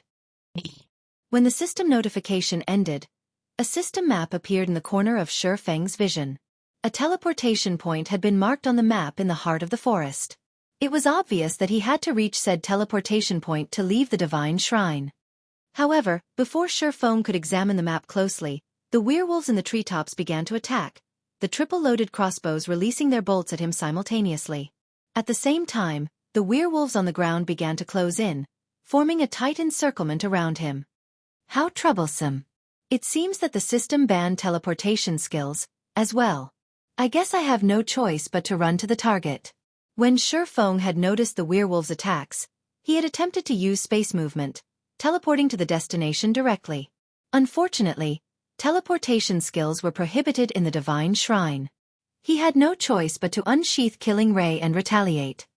A rain of bolts from above might be troublesome to ordinary players, but to Xueqi, the bolts were practically negligible. He easily dodged the bolts and appeared before a level 56 elite werewolf in the blink of an eye. He lightly swung Killing Ray at the melee-focused werewolf. Shadow Blade. Numerous streaks of shadows cut past the elite werewolf, each hit dealing several tens of thousands of damage. Like a cannonball, the 2-meter-tall werewolf's body shot backward and slammed into the werewolves behind it. The monster only returned to the ground after flying over 20 yards. By the time it landed, however, its HP had reached 0. Its body turned to ash and disappeared, leaving several copper coins in its place. These monsters actually drop loot? Xueqi was slightly confused to see the copper coins on the ground. He had assumed that he'd be striving for nothing here. This was a kind of test, and tests normally didn't provide loot. However, Xueqi did not bother to kill the other werewolves. Instead, he swiftly maneuvered out of the circle of werewolves, heading straight for the teleportation array in the forest's heart. Combat players like Xueqi were no stranger to survival battles in God's domain. These situations were common in dungeons. If players focused on defeating the monsters in survival battles, they'd only get caught up in an endless cycle of combat, wasting their time. Xueqi, of course, didn't have a lot of time to waste, and even if he could kill these monsters easily, he'd still consume stamina. If he ran out of stamina midway through a battle, he'd become a sheep for the slaughter no matter how powerful he was. As he headed deeper into the forest, the werewolves went into a frenzy, chasing after him. However, Xueqi was simply too fast, and even the special elite ranked werewolves could only watch as the distance between them and their target grew until the swordsman eventually left their sight. After a few more minutes of running, Xueqi reached the teleportation array in the heart of the forest. However, before he could approach the array, he felt a chill crawl down his spine. The cause of this creeping sensation was none other than a one-eyed werewolf with a massive great sword that guarded the teleportation array. A realm lord? Xueqi stared at the one-eyed werewolf in shock. This one-eyed werewolf was over 3 meters tall, and although it was only a level 58 special elite, the mana circling it was extraordinary. It felt like this land's protected child. Spectre werewolf, realm lord, humanoid creature, special elite. Level 58 HP 4, 200, 000/4, 200, 000. In God's domain, the title of Realm Lord did not represent a monster's rank or bloodline. Rather, it was a buff that greatly enhanced the monster's skills and spells. Monsters with this title also had strengthened physiques and HPs, basically, they were boss-like existences among monsters of the same level and rank. Realm Lords were not particularly rare in God's domain, but they were usually only found in level 50+, resource-rich maps. They protected these resource maps, and as long as they remained in their designated maps, they could display far more combat power than monsters of the same level and rank. Normally, player teams avoided Realm Lords as much as possible. Fighting these monsters simply wasn't worthwhile. Despite being so much stronger than monsters of the same level and rank, Realm Lords didn't offer additional or better loot. Is the Divine Shrine itself some sort of opportunity? After a moment of surprise, Xueqi's lips curled into a smile. When players had first discovered Realm Lords in the past, they had avoided these monsters as much as possible. Unfortunately, some battles were unavoidable, and players had been forced to kill certain Realm Lords. As players had killed more Realm Lords, they discovered something astonishing. The Mana Barrier Crystal Fragment. Only Realm Lords dropped this item, and there was no way to obtain the crystal fragments from other monsters. On its own, the Mana Barrier Crystal Fragment did not possess much of a function. At most, it could be used as a support material when crafting weapons and equipment, but when players synthesized the Mana Barrier Crystal Fragments into Mana Barrier Crystals, their value rose by over 100-fold. The Mana Barrier Crystals were the various NPC cities' main power source for their teleportation magic arrays. Not only did the Mana Barrier Crystal contain a frightening amount of mana, but it could also replenish itself by absorbing the mana around it. Only, the Mana Barrier Crystal required a considerably long time to replenish itself. However, this replenishment time would vary depending on the mana density around it. In an ordinary environment, for example, an empty Mana Barrier Crystal would require 48 hours to recover fully. To put it simply, a Mana Barrier Crystal was akin to an everlasting magic crystal. It was the perfect power source for teleportation arrays. With enough Mana Barrier Crystals, one could operate a teleportation array for no cost. It was easy to imagine how valuable these Mana Barrier Crystals were. After all, Mana Barrier Crystals were not that easy to obtain, yet the various large guilds and players were in dire need of them. Meanwhile, the special elite ranked Realm Lord before Xueqi was a walking mana source. Without hesitation, he charged forward, showing no intentions of circling the Spectre Werewolf and leaving the Divine Shrine. As Xueqi boldly approached, the Spectre Werewolf howled in anger. It raised its great sword and swung the massive weapon at the impudent intruder. Over a dozen magical wind blades formed before the Spectre Werewolf and shot towards Xueqi. The attacks were spread out, making it impossible for Xueqi to dodge them all. Fortunately, the disintegration armor wasn't currently suppressing Xueqi's basic attributes. In other words, his strength was even higher than a great lord's of the same level. Hence, although the Spectre Werewolf's Realm Lord status enhanced its wind blades, and the attack nearly rivaled the power of a Tier 2 spell, they were insignificant to Xueqi. Sword's Orbit. A galaxy of stars formed around Xueqi, striking down the approaching wind blades. Xueqi didn't even pause as he continued towards the Spectre Werewolf. Shadow Blade. Thunder Flame Explosion. Flame Burst.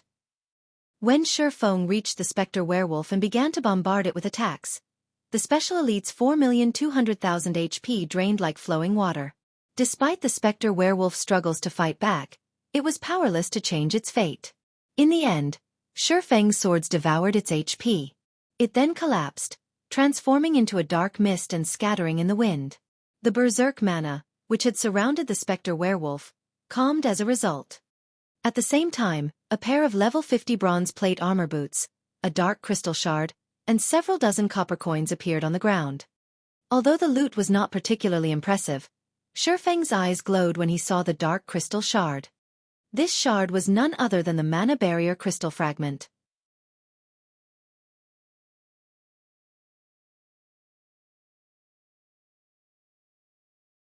Chapter 1572.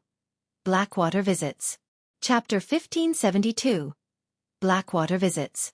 Sure enough, the Divine Shrine's tests are also opportunities. Xueqi smiled as he collected the Mana Barrier Crystal Fragment. Mana Barrier Crystal Fragment, consumable, can be used to increase mana. A support tool for crafting items. Obtaining Mana Barrier Crystal Fragments wasn't easy, and although the item had a high drop rate, it didn't drop from every Realm Lord. Meanwhile, Realm Lords were even rarer than field bosses. High-resource leveling maps only had 2 or 3 Realm Lords. In addition, these Realm Lords' respawn time was much longer than ordinary field bosses.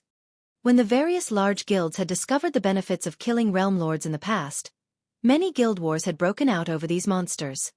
Obtaining 1 Mana Barrier Crystal Fragment after killing a single Special Elite ranked Realm Lord was a huge boon from the system.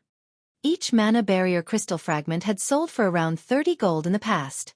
Of course, most guilds that had obtained these crystal shards had refused to sell them. When players collected 10 crystal fragments, they could seek out an NPC Master Alchemist to synthesize the Mana Barrier Crystal with a 40% success rate.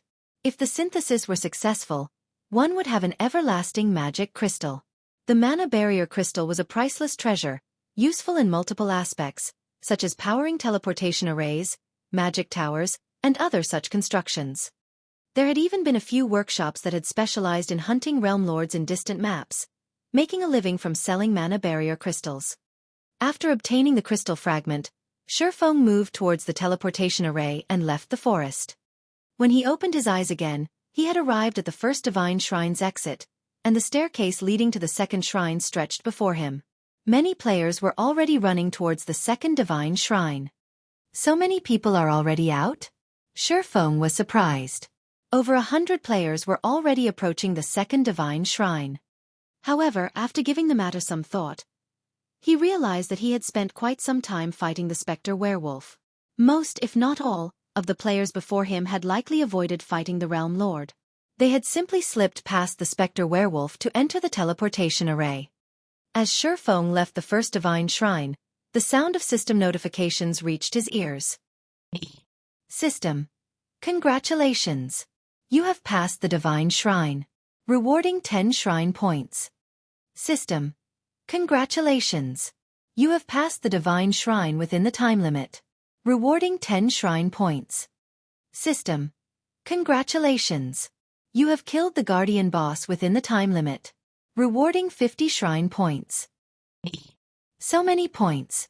Xueqi was somewhat taken aback when he saw how many points the system had awarded for killing the Spectre Werewolf. Passing the Divine Shrine had only earned him 10 SPs, yet killing the Special Elite ranked Spectre Werewolf had awarded 50. If these other players realized that killing the Guardian boss would award even more points, they'd likely regret their earlier actions. Even the cheapest item available for purchase in the Divine Shrine cost 500 SPs. If one cleared the first Divine Shrine quickly and ignored killing the Guardian boss, they would only receive 20 SPs. With that method, who knew how many Divine Shrines one would have to clear to accumulate 500 SPs? Moreover, as players climbed the Divine Staircase, the Divine Shrines would become more challenging. If players did not earn as many points as possible early on, it would only become more difficult to earn the points they needed later. It seems that I'll have to defeat every Divine Shrine's Guardian boss. Thinking up to this point, Xueqi realized the fastest way to earn shrine points from the Divine Staircase. Following which, He proceeded towards the second divine shrine. The second shrine contained a gravel ridge, and its monsters ranged between level 55 and 58. However, the second shrine had far fewer elite monsters, and nearly half the shrine's monsters were special elites. Next to the Realm Lord, a few level 58 elites guarded the teleportation array. To Xueqi, however, this slight increase in difficulty was no issue. He had only spent a few minutes to defeat the Realm Lord and 3 elites. This time, however, he did not obtain a mana barrier crystal fragment. He had only obtained a level 55 bronze mage top and some coins. Upon clearing the second divine shrine, Xueqi earned 15 SPs. He also received 15 SPs for clearing the shrine within the time limit, and 70 SPs for killing the guardian boss. Although Xueqi had cleared the second divine shrine, he was clearly lagging behind the other players. Even those who had entered the first divine shrine sometime after him were already on their way towards the third shrine. However, Xueqi did not rush. Instead, he continued to ascend the divine staircase at his own pace. Each divine shrine was a little more challenging than the last and awarded 5 more SPs when cleared. When Xueqi entered the fifth divine shrine, the test's difficulty visibly increased. Now, every monster he faced was a special elite. In terms of attributes, the monsters were on par with well-equipped, Tier 1 players of the same level. When facing a dozen or so of these monsters at once, even elite players would be in a bind. Even the guardian boss was now a chieftain-ranked realm lord. Not only did the chieftain possess 10 million HP, but its skills also carried great destructive power. Even Xueqi did not dare to meet the boss's attacks head-on. Xueqi only defeated this guardian boss after a dozen or so minutes of fighting. Meanwhile, as a chieftain-ranked realm lord, the boss had been very generous. It had dropped 2 mana barrier crystal fragments, instantly increasing Xueqi's haul to 4. Now, he only needed 6 more fragments to synthesize a mana barrier crystal. When Xueqi had cleared the 5th divine shrine, the shrine points he earned also undergone a qualitative transformation. The clear reward alone rose to 100 SPs, while clearing the shrine within the time limit awarded another 100 SPs, and killing the guardian boss within the time limit awarded 500 SPs. However, the ranking list before the various divine shrines also reported that players had already reached the 8th shrine. There were over a dozen players clearing the shrines with astonishing speed. Meanwhile, while Xueqi continued to challenge divine shrines, Zero Wing City's fame in Star Moon Kingdom had exceeded Stone Forest Towns. The city had become a holy resting ground for many of the kingdom's players.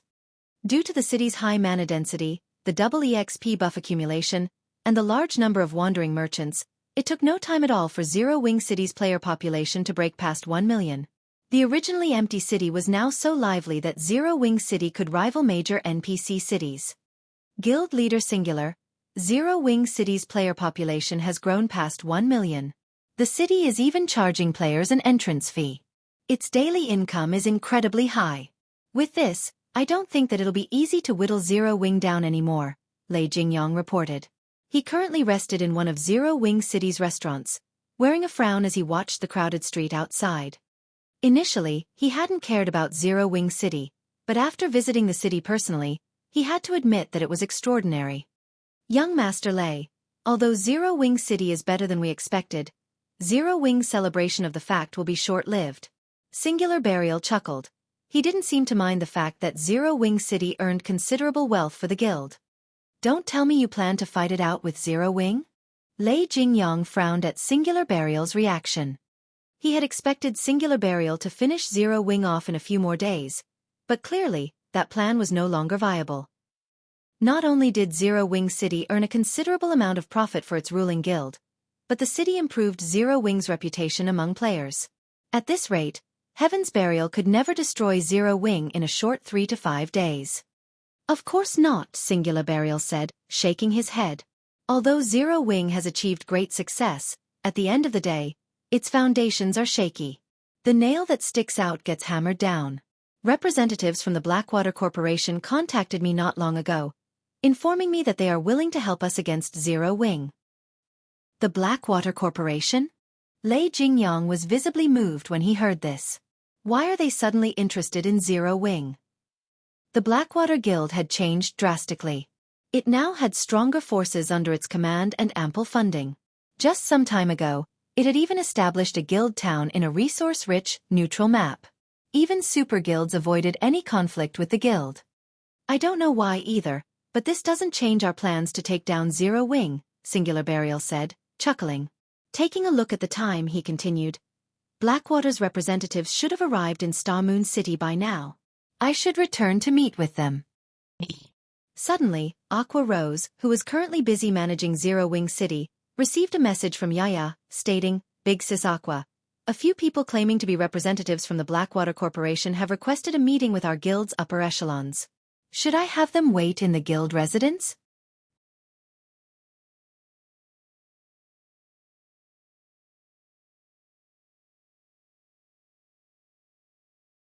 Chapter 1573. Domineering Aqua Rose. Blackwater? Why are they here? Aqua Rose grew curious as she read Yaya's message. It had been quite some time since Zero Wing had dealt with the Blackwater Corporation. According to her information, Abandoned Wave's actions had only been the Blackwater Corporation's attempt to test God's domain's waters. Afterward, the events with Zero Wing, Blackwater quickly gave up on Abandoned Wave, and the man had vanished without a trace. Blackwater then focused its development in the distant Iron Empire, taking control of the Empire after forcing several superpowers out of the competition. Logically, Blackwater should have no reason to leave the safety of the Iron Empire and travel all the way to Star Moon Kingdom to seek out Zero Wing. Hence, Aqua Rose found the situation strange. However, Aqua Rose decided to send Yaya to entertain Blackwater's representatives while they waited in one of the guild residence's reception rooms. She then dropped what she was doing and made her way to meet these individuals. A man and a woman waited in one of the elegant guild residence reception rooms in Zero Wing City. Zero Wing's elite members, who had been sent to wait on these two, stood quietly in the corner of the room, clearly tense. These elite members weren't tense just because of the two visitors' extraordinary identities, but because of the chilling aura they radiated. They could not help but feel like they stood before a pair of lions as they involuntarily shuddered. Moreover, both representatives were very high-leveled. The man was a level 49 elementalist, and the woman was a level 48 shield warrior. Even the most inferior piece of equipment these two wore was level 45 dark gold rank. The male elementalist even wore 3 pieces of epic equipment, appearing as if he were wrapped in a constant layer of fire. In fact, due to this man's presence, the reception room's temperature had risen quite a bit. When Aqua Rose and Yaya entered the room, the man's aura flared with even greater intensity. It was clear he wanted to intimidate Aqua Rose. Unfortunately for him, his biting cold aura had no effect on the Zero Wing Vice Guild leader. Hello, I am Aqua Rose, one of Zero Wing's Vice Guild leaders. May I know what business Blackwater has with our guild? Aqua Rose asked, smiling at the male elementalist with the intimidating aura. As expected of Zero Wing's Vice Guild leader, your guild's reputation is well deserved. The male elementalist praised when he saw the lack of hesitation in Aqua Rose's response to his intimidation. I had thought that our guild leader's decision to send us as representatives was unnecessary. However, it seems that Zero Wing indeed qualifies for such a move. Thank you for the praise. Now, may I know what business your guild has with Zero Wing? Aqua Rose calmly repeated, paying the male elementalist's arrogance no heed. Moreover, the man before her earned his arrogance. Aside from the fact that this man was backed by the Blackwater Corporation, he radiated an aura that felt dangerous to Aqua Rose.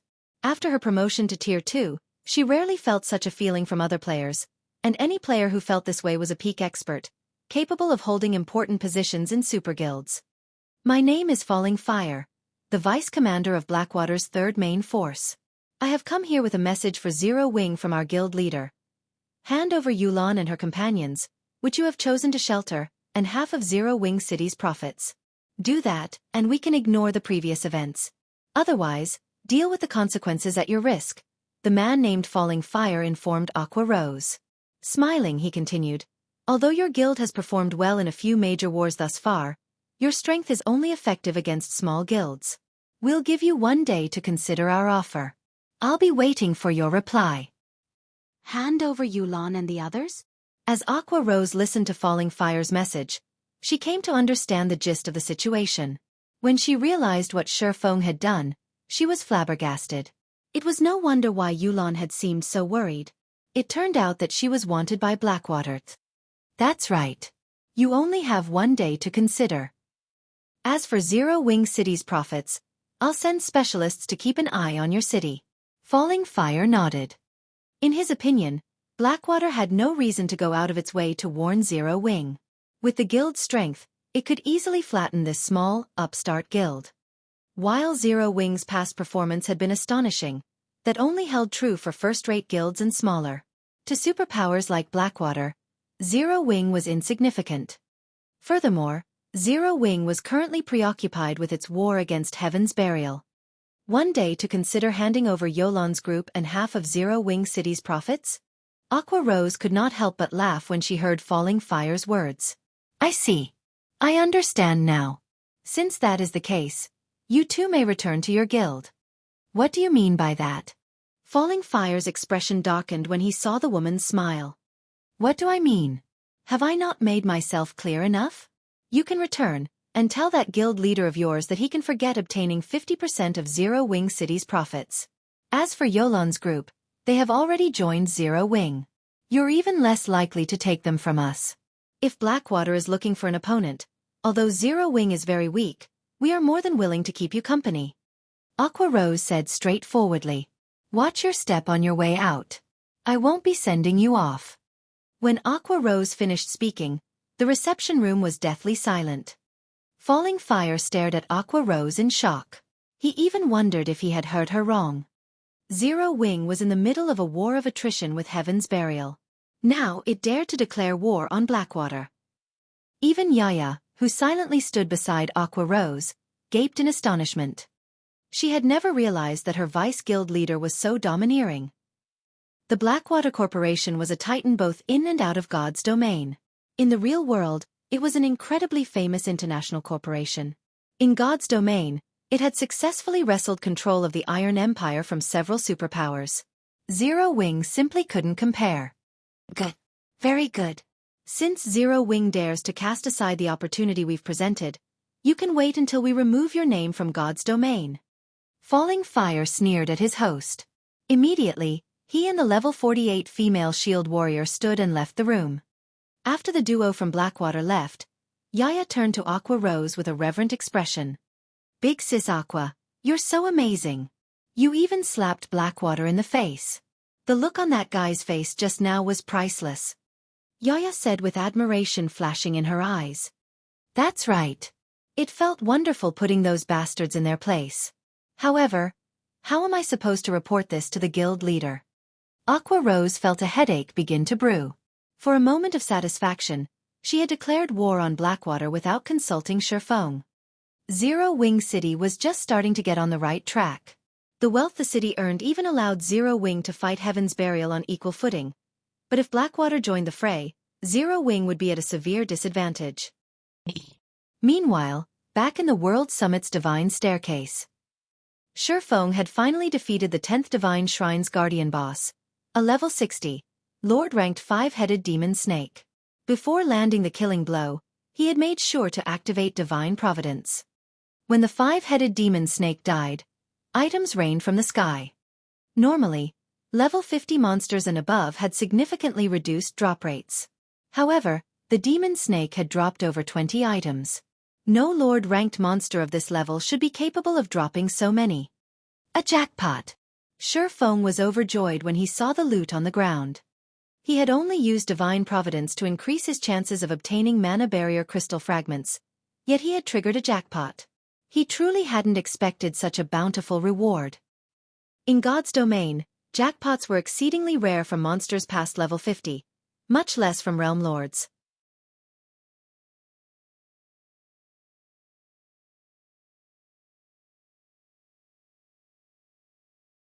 Chapter 1574. Advanced Forging Design. Aside from weapons, equipment, and mana barrier crystal fragments, a tattered sheet of parchment rested among the many items the 5-headed demon snake had dropped. As the parchment itself was very high quality, it still radiated faint pulses of mana despite the ravages of time. Xueqi picked up the parchment out of curiosity. This is an advanced forging design. Xueqi was elated when he realized what this sheet of parchment was. In God's domain, every advanced design was extremely rare and valuable. This was because advanced designs contained techniques unknown to the general public. For example, an advanced forging design would contain a few different kinds of advanced forging techniques. If players learned these techniques, they'd increase their chances of creating a new item in the future. The various large guilds had cherished their advanced designs in the past. They had all refused to sell these designs. At the same time, the large guilds' trading firms had fought over these items. Zero Wing had only obtained a few advanced designs thus far, including advanced forging designs. Moreover, the design in his hands was not just any ordinary advanced forging design. Conqueror's Armor Forging Design Fragment, Advanced Design, Fine Gold Rank. When learned, you will be able to produce the level 50 magic rune armor. Every piece of crafted armor contains a magic array. 5 pieces can be used to form the basic strength battle array. Current fragment count 1/9. I never expected the divine shrines to drop something like this. I've really lucked out this time. Xueqi was at a loss for words as he stared at the Conqueror's armor design. Not only had the 5-headed demon snake dropped 2 mana barrier crystal fragments, but it had also dropped a fine gold equipment design that came with a battle array. Killing the demon snake had been far more profitable than killing a level 60 Grand Lord.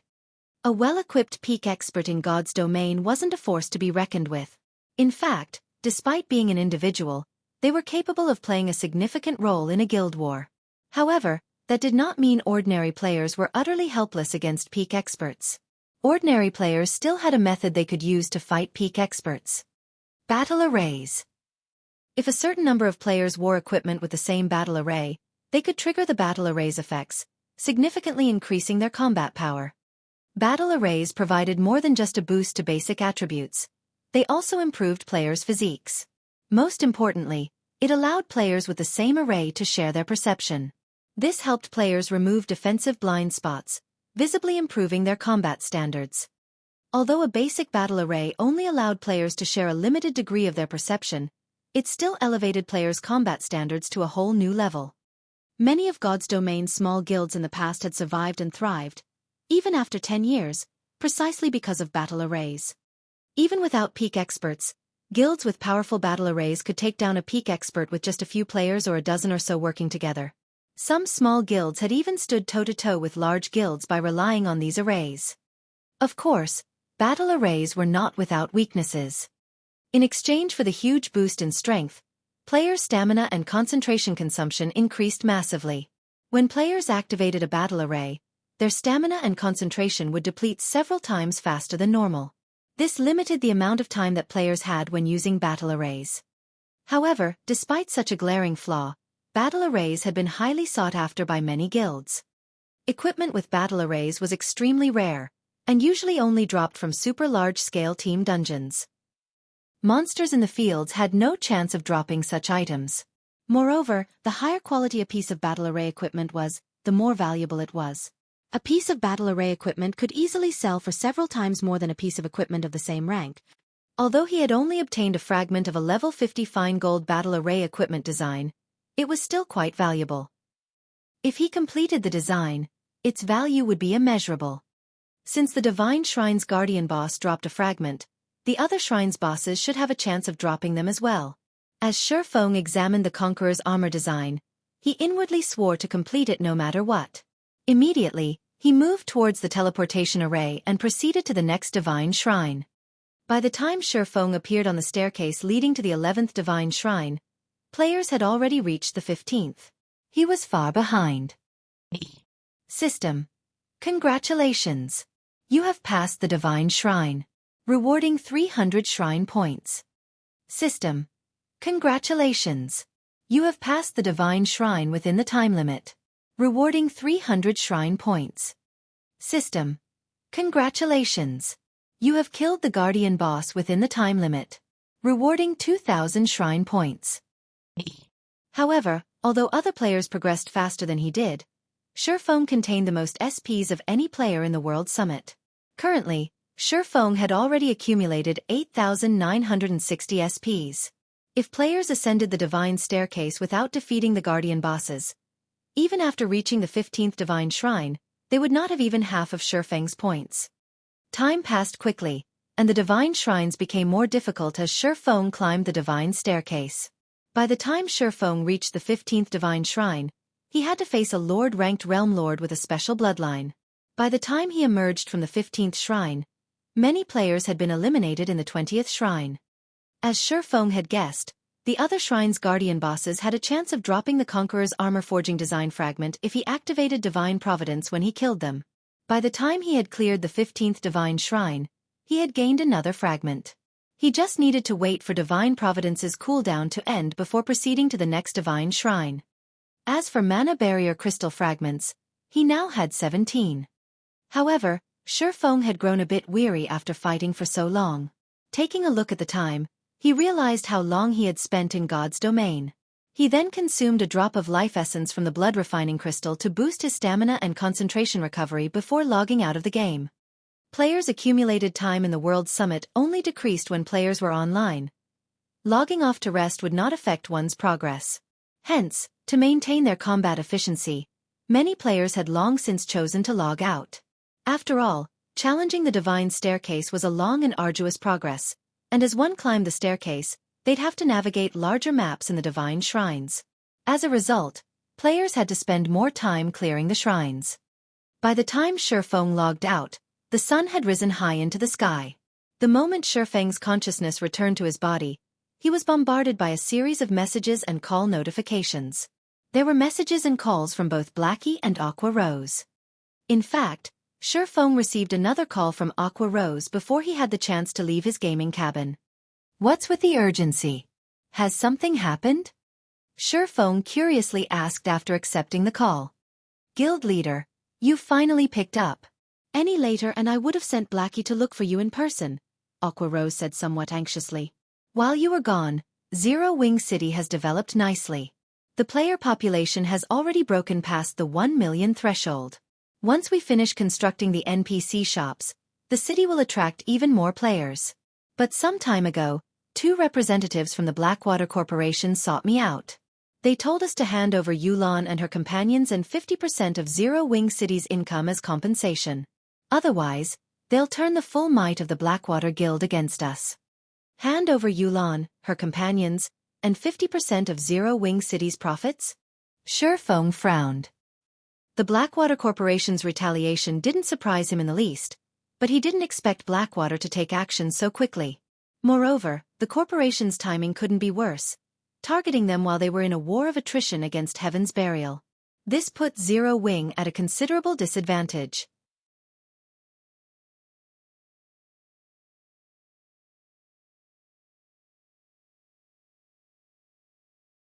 Chapter 1575. Nurturing Experts. "It seems that I'll need to speed things up," Xueqi thought after hearing Aqua Rose's report. He was quite familiar with the Blackwater Corporation's power. He had witnessed its rise in God's domain in the past. Despite joining God's domain so late, Blackwater had still developed into a super guild quite quickly in the past. One could just imagine how frightening Blackwater's potential was. Furthermore, the Blackwater Corporation had invested in God's domain much earlier in this life. Blackwater's experts had already caught up with God's domain's mainstream players. Otherwise, it wouldn't have stood a chance against the other superpowers vying for the Iron Empire. Of course, Zero Wing didn't have much to be afraid of if the Blackwater Corporation focused on its development in the Iron Empire. Based on what he heard from Yulan, the guild had only recently taken control of the empire. The guild was just starting to expand. Although Blackwater possessed plenty of experts and funding, it lacked the power to spread its influence across multiple kingdoms and empires as the various super first-rate and super guilds had. While the organization might be able to deal with small guilds right now, it couldn't touch Zero Wing. Unfortunately, that was only true if Blackwater worked alone. If it worked with Heaven's Burial, Zero Wing's situation would take a turn for the worst. Blackwater could leave the reconnaissance to Heaven's Burial while it supplied the guild with a large number of experts. Currently, players who wanted to grind and level up had to travel to distant maps, and most of the high-level maps weren't concentrated in a single area. Even if Xueqi used the 7 Luminaries Ring space movement, it would take a considerable amount of time to travel from one high-level map to another. "How much time have they given us to consider?" Xueqi asked. "One day, but I let my anger get the best of me, And I rejected their offer instantly, Aqua Rose said in a subdued voice. You rejected them? Xueqi stared at Aqua Rose in surprise. Did you really reject them? Aqua Rose nodded silently, knowing that she had made a huge mess of things. By outright rejecting Blackwater's offer, she had undoubtedly created another powerful enemy for Zero Wing. Ha ha ha. Good. Well done. Xueqi could not help but laugh when he saw Aqua Rose's guilty expression. Although Zero Wing is not very strong, we're never afraid of a challenge. If they want to come, let them. We'll fight it out. Guild leader. Aqua Rose felt guilty and slightly touched by Xueqi's words. Not only didn't he blame her in the slightest, but he also actively encouraged her. All right, don't worry about it. This isn't the first time we fought a superpower, Xueqi said, shrugging. But be careful this time. Keep an eye on their movement at all times. Also, we need to push our guild members to complete their Tier 2 promotions. Every bit of help is useful. Have our guild's internal members focus on leveling quickly, so they can add to the guild's combat power. I'll prepare some top-tier equipment, magic scrolls, and advanced potions for our guild members to challenge their promotion quests. As for the guild's internal members, I'll help them level up with Summer, Aqua Rose said, nodding. Following which, Xueqi mentioned a few good grinding locations for Aqua Rose to use as she helped power level Zero Wing's internal members. The guild's internal members already had solid combat standards. They only lacked levels. Once they were brought up to speed, Zero Wing would have another batch of expert players to help defend it. When Xueqi finished his call with Aqua Rose, he proceeded to train with the guild's internal members. To help them improve faster, Xueqi even provided specific guidance to a few talented members. He even went so far as to use the 10 additional black cards he had acquired from the secret pavilion to train Yu Zipping and a few others. In such a way, Xueqi trained Yu Zipping and the other internal members during the day. When the sun set, he'd log back into God's domain and grind through the divine staircase. The greatest problem other players in the World Summit faced was the drain on their stamina and concentration, but Xueqi could rely on his life essence to boost his recovery rate, having no issues in this regard. The only real problem was the divine shrine's increasing difficulty. As a result, Xueqi had to take more time to clear each shrine. Initially, he had only spent 30 minutes on each divine shrine, though he spent most of that time waiting for Divine Providence's 30-minute cooldown to end. As he ascended the divine staircase, however, the amount of time he needed to clear each shrine gradually increased to 2, then 3 hours. After grinding for 4 consecutive days, Xueqi finally defeated the 29th Shrine's guardian boss, a great lord-ranked realm lord. He had initially assumed that he'd earn more shrine points from each subsequent divine shrine he cleared, but that wasn't entirely the case. After the 10th divine shrine, the SP reward only increased once every 5 divine shrines. Yet these shrines' difficulty constantly increased as he cleared the last. By the time Xueqi cleared the 29th divine shrine, he had only accumulated 86,360 shrine points. He was still roughly 14,000 points away from affording the cheapest bloodline. Fortunately, although he hadn't acquired as many shrine points as he had hoped, he had secured a decent number of mana barrier crystal fragments. When High Lord and Great Lord ranked guardian bosses died, they'd drop at least 1 crystal fragment, but he had obtained up to 3 crystal fragments from a single boss. As a result, he had a total of 43 mana barrier crystal fragments. As for the Conqueror's armor design, he had collected 6 fragments thus far. He was only 3 fragments away from completing the design. He had also obtained over 100 level 50 to level 55 weapons and equipment. Their ranks ranged between bronze and secret silver, and although they weren't top tier, they were rare and valuable at this stage of the game. During this time, the White Tiger Dojo had also delivered the previously agreed 50 bottles of S-rank nutrient fluid and 20 million credits. Upon receiving the payment, Xueqi assigned Shadow Sword to take charge of the 500 apprentices from the dojo.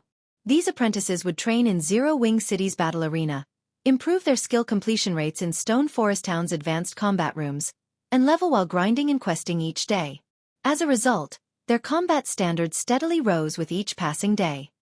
Unfortunately, Zero Wing's members had encountered group skirmishes with Blackwater and Heaven's Burial's experts in the fields, increasing the guild's expenditures.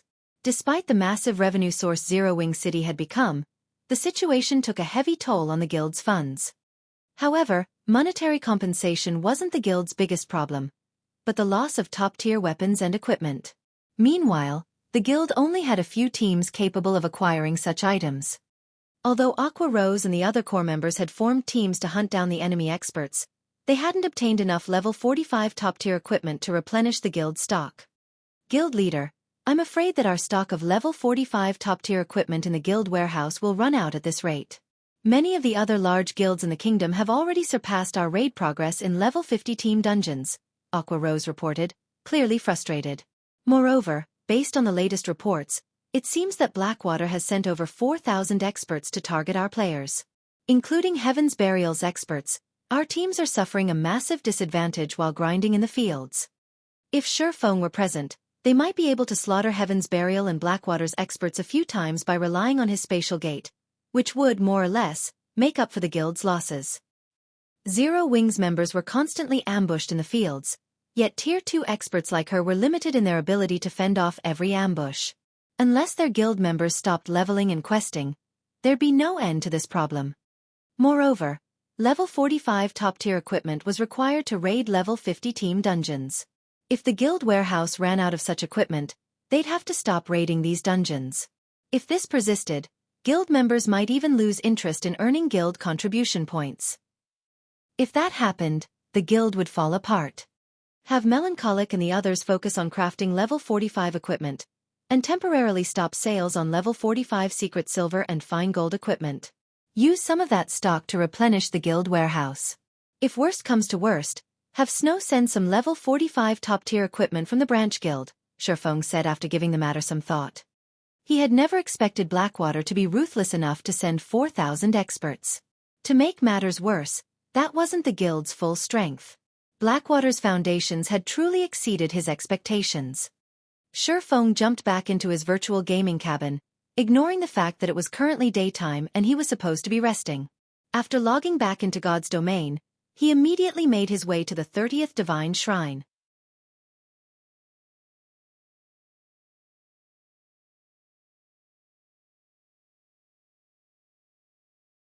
Chapter 1576. Divine Shrine's Opportunity. Once Xueqi entered the 30th Divine Shrine, the space before him transformed. Currently, he faced a dark cavern. The cavern was very large as a sports arena. Moreover, many tunnels led out of it. From time to time, he also spotted one or two lizardman patrol squads moving in and out of these tunnels. Even the weakest lizardman in these patrol squads was a level 58 special elite, while the strongest was a level 60 lord. The raid difficulty really has increased quite significantly. Xueqi frowned slightly as he observed the lizardmen. It's no wonder so many expert demon players had to stop after reaching the 30th shrine.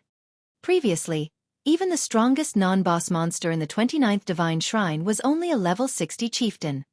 In God's domain, chieftain-ranked monsters were at the Tier 1 standard.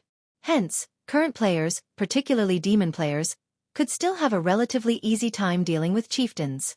However, when a monster reached the Lord rank, they attained the Tier 2 standard and were capable of using Tier 2 skills. It might be fine if all a demon player had to deal with were 2 or 3 lords. The crucial point was that, based on what Xueqi could see, there was a total of 30 lord-ranked lizardmen patrolling in the cavern alone. If one entered the tunnels, who knew how many more lords they would encounter? Against 30 lord-ranked monsters, even a Tier 2 player would get overwhelmed easily, not to mention a Tier 1 player. An ordinary Tier 1 expert would be fortunate if they could survive even 10 seconds against such a large number of lords. It was no wonder many experts in the World Summit had their progress climbing the Divine Staircase halted at the 30th Divine Shrine. Currently, based on the ranking list Xueqi saw before he entered the 30th Divine Shrine, only 5 players had successfully passed the 30th Divine Shrine. After observing the patrol routes of the lizard men, Xueqi activated the 7 luminaries rings aura of wind and dashed towards the tunnel that the system map indicated provided access to the heart of the cave system. The patrol squads in the cavern moved in fixed patterns. From observation, Xueqi found out that there would not always be 30 patrol squads moving inside the cavern but only around 4 to 10 patrol squads most of the time. As long as he used the opportunity when only 4 patrol squads were present to enter the tunnel leading to the core area, he would attract the attention of only 2 lizardman patrol squads at most. In the next moment, Xueqi transformed into an afterimage as he dashed past one lizardman patrol squad. By the time the patrol squad reacted, Xueqi was already several yards beyond it. Very quickly, he zipped by the second patrol squad as well and entered the core tunnel. However, the moment Xueqi set foot in the core tunnel, he felt the threat of death. Traps. As soon as Xueqi entered the tunnel, dozens of small magic arrays appeared along the tunnel walls. In the next moment, these magic arrays launched magical bolts of various elements. Although these magical bolts did not seem very powerful, each one contained enough power to rival a Tier 3 spell. Even a Tier 1 player geared in top-tier equipment would be killed instantly if struck by these bolts. In addition to these attacks, there were also 2 patrol squads of lizard men chasing after him. Sure enough, the difficulty is very high. Upon seeing the dozens of magical bolts flying at him, Xueqi immediately understood the reason why so few demon players had made it through the 30th Divine Shrine. He quickly executed Sword's Orbit, striking down the bolts one after another as he continued advancing down the tunnel. Fortunately, the activated traps were effective not just against players but the lizard men as well. When the lizard men entered the tunnel, they were promptly bombarded by magical bolts from the traps Xueqi triggered, and sent flying back out of the tunnel. As the lizard men had relatively high HP, they managed to survive even after being struck by what was effectively a Tier 3 spell. However, this situation also prevented them from pursuing Xueqi. Thus, they could only watch as Xueqi gradually disappeared from their sight. The path leading towards the core of the cave system was replete with various kinds of traps. From time to time, Xueqi would also come across other lizardman patrol squads. As a result, he progressed towards the core at a snail's pace. After walking for over 2 hours, he arrived at a spacious cavern with a stone altar sitting in the middle of it. Stone pillars carved with magic runes surrounded the altar. Meanwhile, above the altar was the teleportation array leading out of the divine shrine. At this moment, however, lizard men were kneeling around the altar. At a glance, Xueqi spotted over 300 lizard men. Although the majority of these lizard men were only elite ranked, there were 9 Lord-ranked lizard men in the mix. However, the Lord-ranked lizard men were no longer the strongest monsters present, which was instead the staff-wielding lizard man standing at the stone altar. Currently, the staff-wielding lizard man appeared to be offering a prayer of sorts. Lizardman Chief, Realm Lord, Humanoid Creature, Grand Lord, Level 60 HP 42. 000 000/42 000 000. Xueqi could not help but frown as he looked at the lizardman chief. The guardian boss of the 29th Divine Shrine had been only a level 60 Great Lord. Yet, in the 30th Divine Shrine, the guardian boss had actually become a Grand Lord. The increase in difficulty utterly exceeded Xueqi's expectations. Although the lizardman chief did not possess the HP of an ordinary Grand Lord of the same level, the enhanced spells of a Grand Lord-ranked Realm Lord was no laughing matter. Even if Xueqi successfully blocked one of the lizardman chief's spell attacks with his weapons, there was a high chance that he would end up losing his life. Seeing this, Xueqi could not help but hesitate whether he should bypass the lizardman chief and head straight for the teleportation array or stay behind and defeat the guardian boss. He was fully confident of directly passing the 30th Divine Shrine while keeping his life intact. However, he could not say the same if he chose to fight the lizardman chief. While he did not mind losing one challenge opportunity, he did have 10 chances after all. The crucial point was that players would still lose a level if they died inside the divine shrines. Fortunately though, no items would drop upon death. A Grand Lord was an existence that served as the final boss of Team Dungeons. It was practically impossible for players to solo such an existence. Just as Xueqi was mulling over his options, the lizardman chief suddenly started chanting an incantation. The runes carved on the stone altar then lit up with a dark blue glow. The space above the lizardman chief also collapsed, forming a tunnel of sorts into the dark void. Immediately after, a golden tablet slowly descended from this shattered space. The moment this golden tablet appeared, the mana inside the entire cavern stirred. The tablet itself also released a powerful divine might that put immense pressure on the living creatures around it. This is a legacy tablet? Xueqi's eyes focused on the golden tablet. For a moment, he even thought they were playing tricks on him. He had acquired quite a few legacy tablets thus far. Meanwhile, every tablet was a treasure that allowed players to learn combat techniques. However, the tablets he possessed were just bronze and silver ranked. Thus far, he had only seen one gold tablet before. Moreover, the said tablet had even been stolen by a mysterious Tier 5 NPC. One could just imagine the value of a gold-ranked secret technique tablet. Just as Xueqi was feeling surprised at the appearance of the gold tablet, the Lizardman chief extended his hands and received the tablet. He then started chanting another incantation. This time, the Lizardman chief caused an even greater commotion. The mana inside the entire cavern gathered at the stone altar and became so dense that it started transforming into white mist. At the same time, a threefold magic array also formed on the ground the stone altar sat on. This is a space-time teleportation magic array? What is he trying to do? Could he be trying to send the gold tablet to another location? Xueqi was very familiar with the threefold magic array that formed beneath the stone altar. However, he did not believe that the Lizardman chief was going to leave the divine shrine. Hence, there was only one other possibility why the Lizardman chief would need a teleportation array, to send something away. Since the Lizardman chief had summoned the teleportation array immediately after receiving the gold tablet, it was highly likely that the Realm Lord was planning on sending the gold tablet away. This won't do. I can't let him send the gold tablet away. Xueqi steeled his heart and started sneaking his way over to the Lizardman chief. A gold tablet was incomparably valuable. It was not something that bronze and silver tablets could compare to. Just a silver tablet was already enough to prompt the various superpowers to bloody one another's noses, all the more a gold tablet. If he missed out on this opportunity, who knew how long it would take before he came across another gold tablet? In fact, he might never come across another gold tablet again. Moreover, the divine staircase became increasingly difficult the higher one ascended. If he could not defeat the Lizardman chief, then it was even less likely that he could defeat the guardian bosses of the subsequent divine shrines. Just as the Lizardman chief was about to send the gold tablet out of the cavern, at the critical moment, Xueqi activated the aura of Time's forbidden domain. Please work. Seeing that the space-time teleportation magic array was about to activate, Xueqi could not help but pray for his forbidden domain to succeed in stopping it. You're tuning in to the Xueqi's Martial Arts Saga YouTube channel. Don't forget to subscribe and join us on this journey to catch the most captivating stories.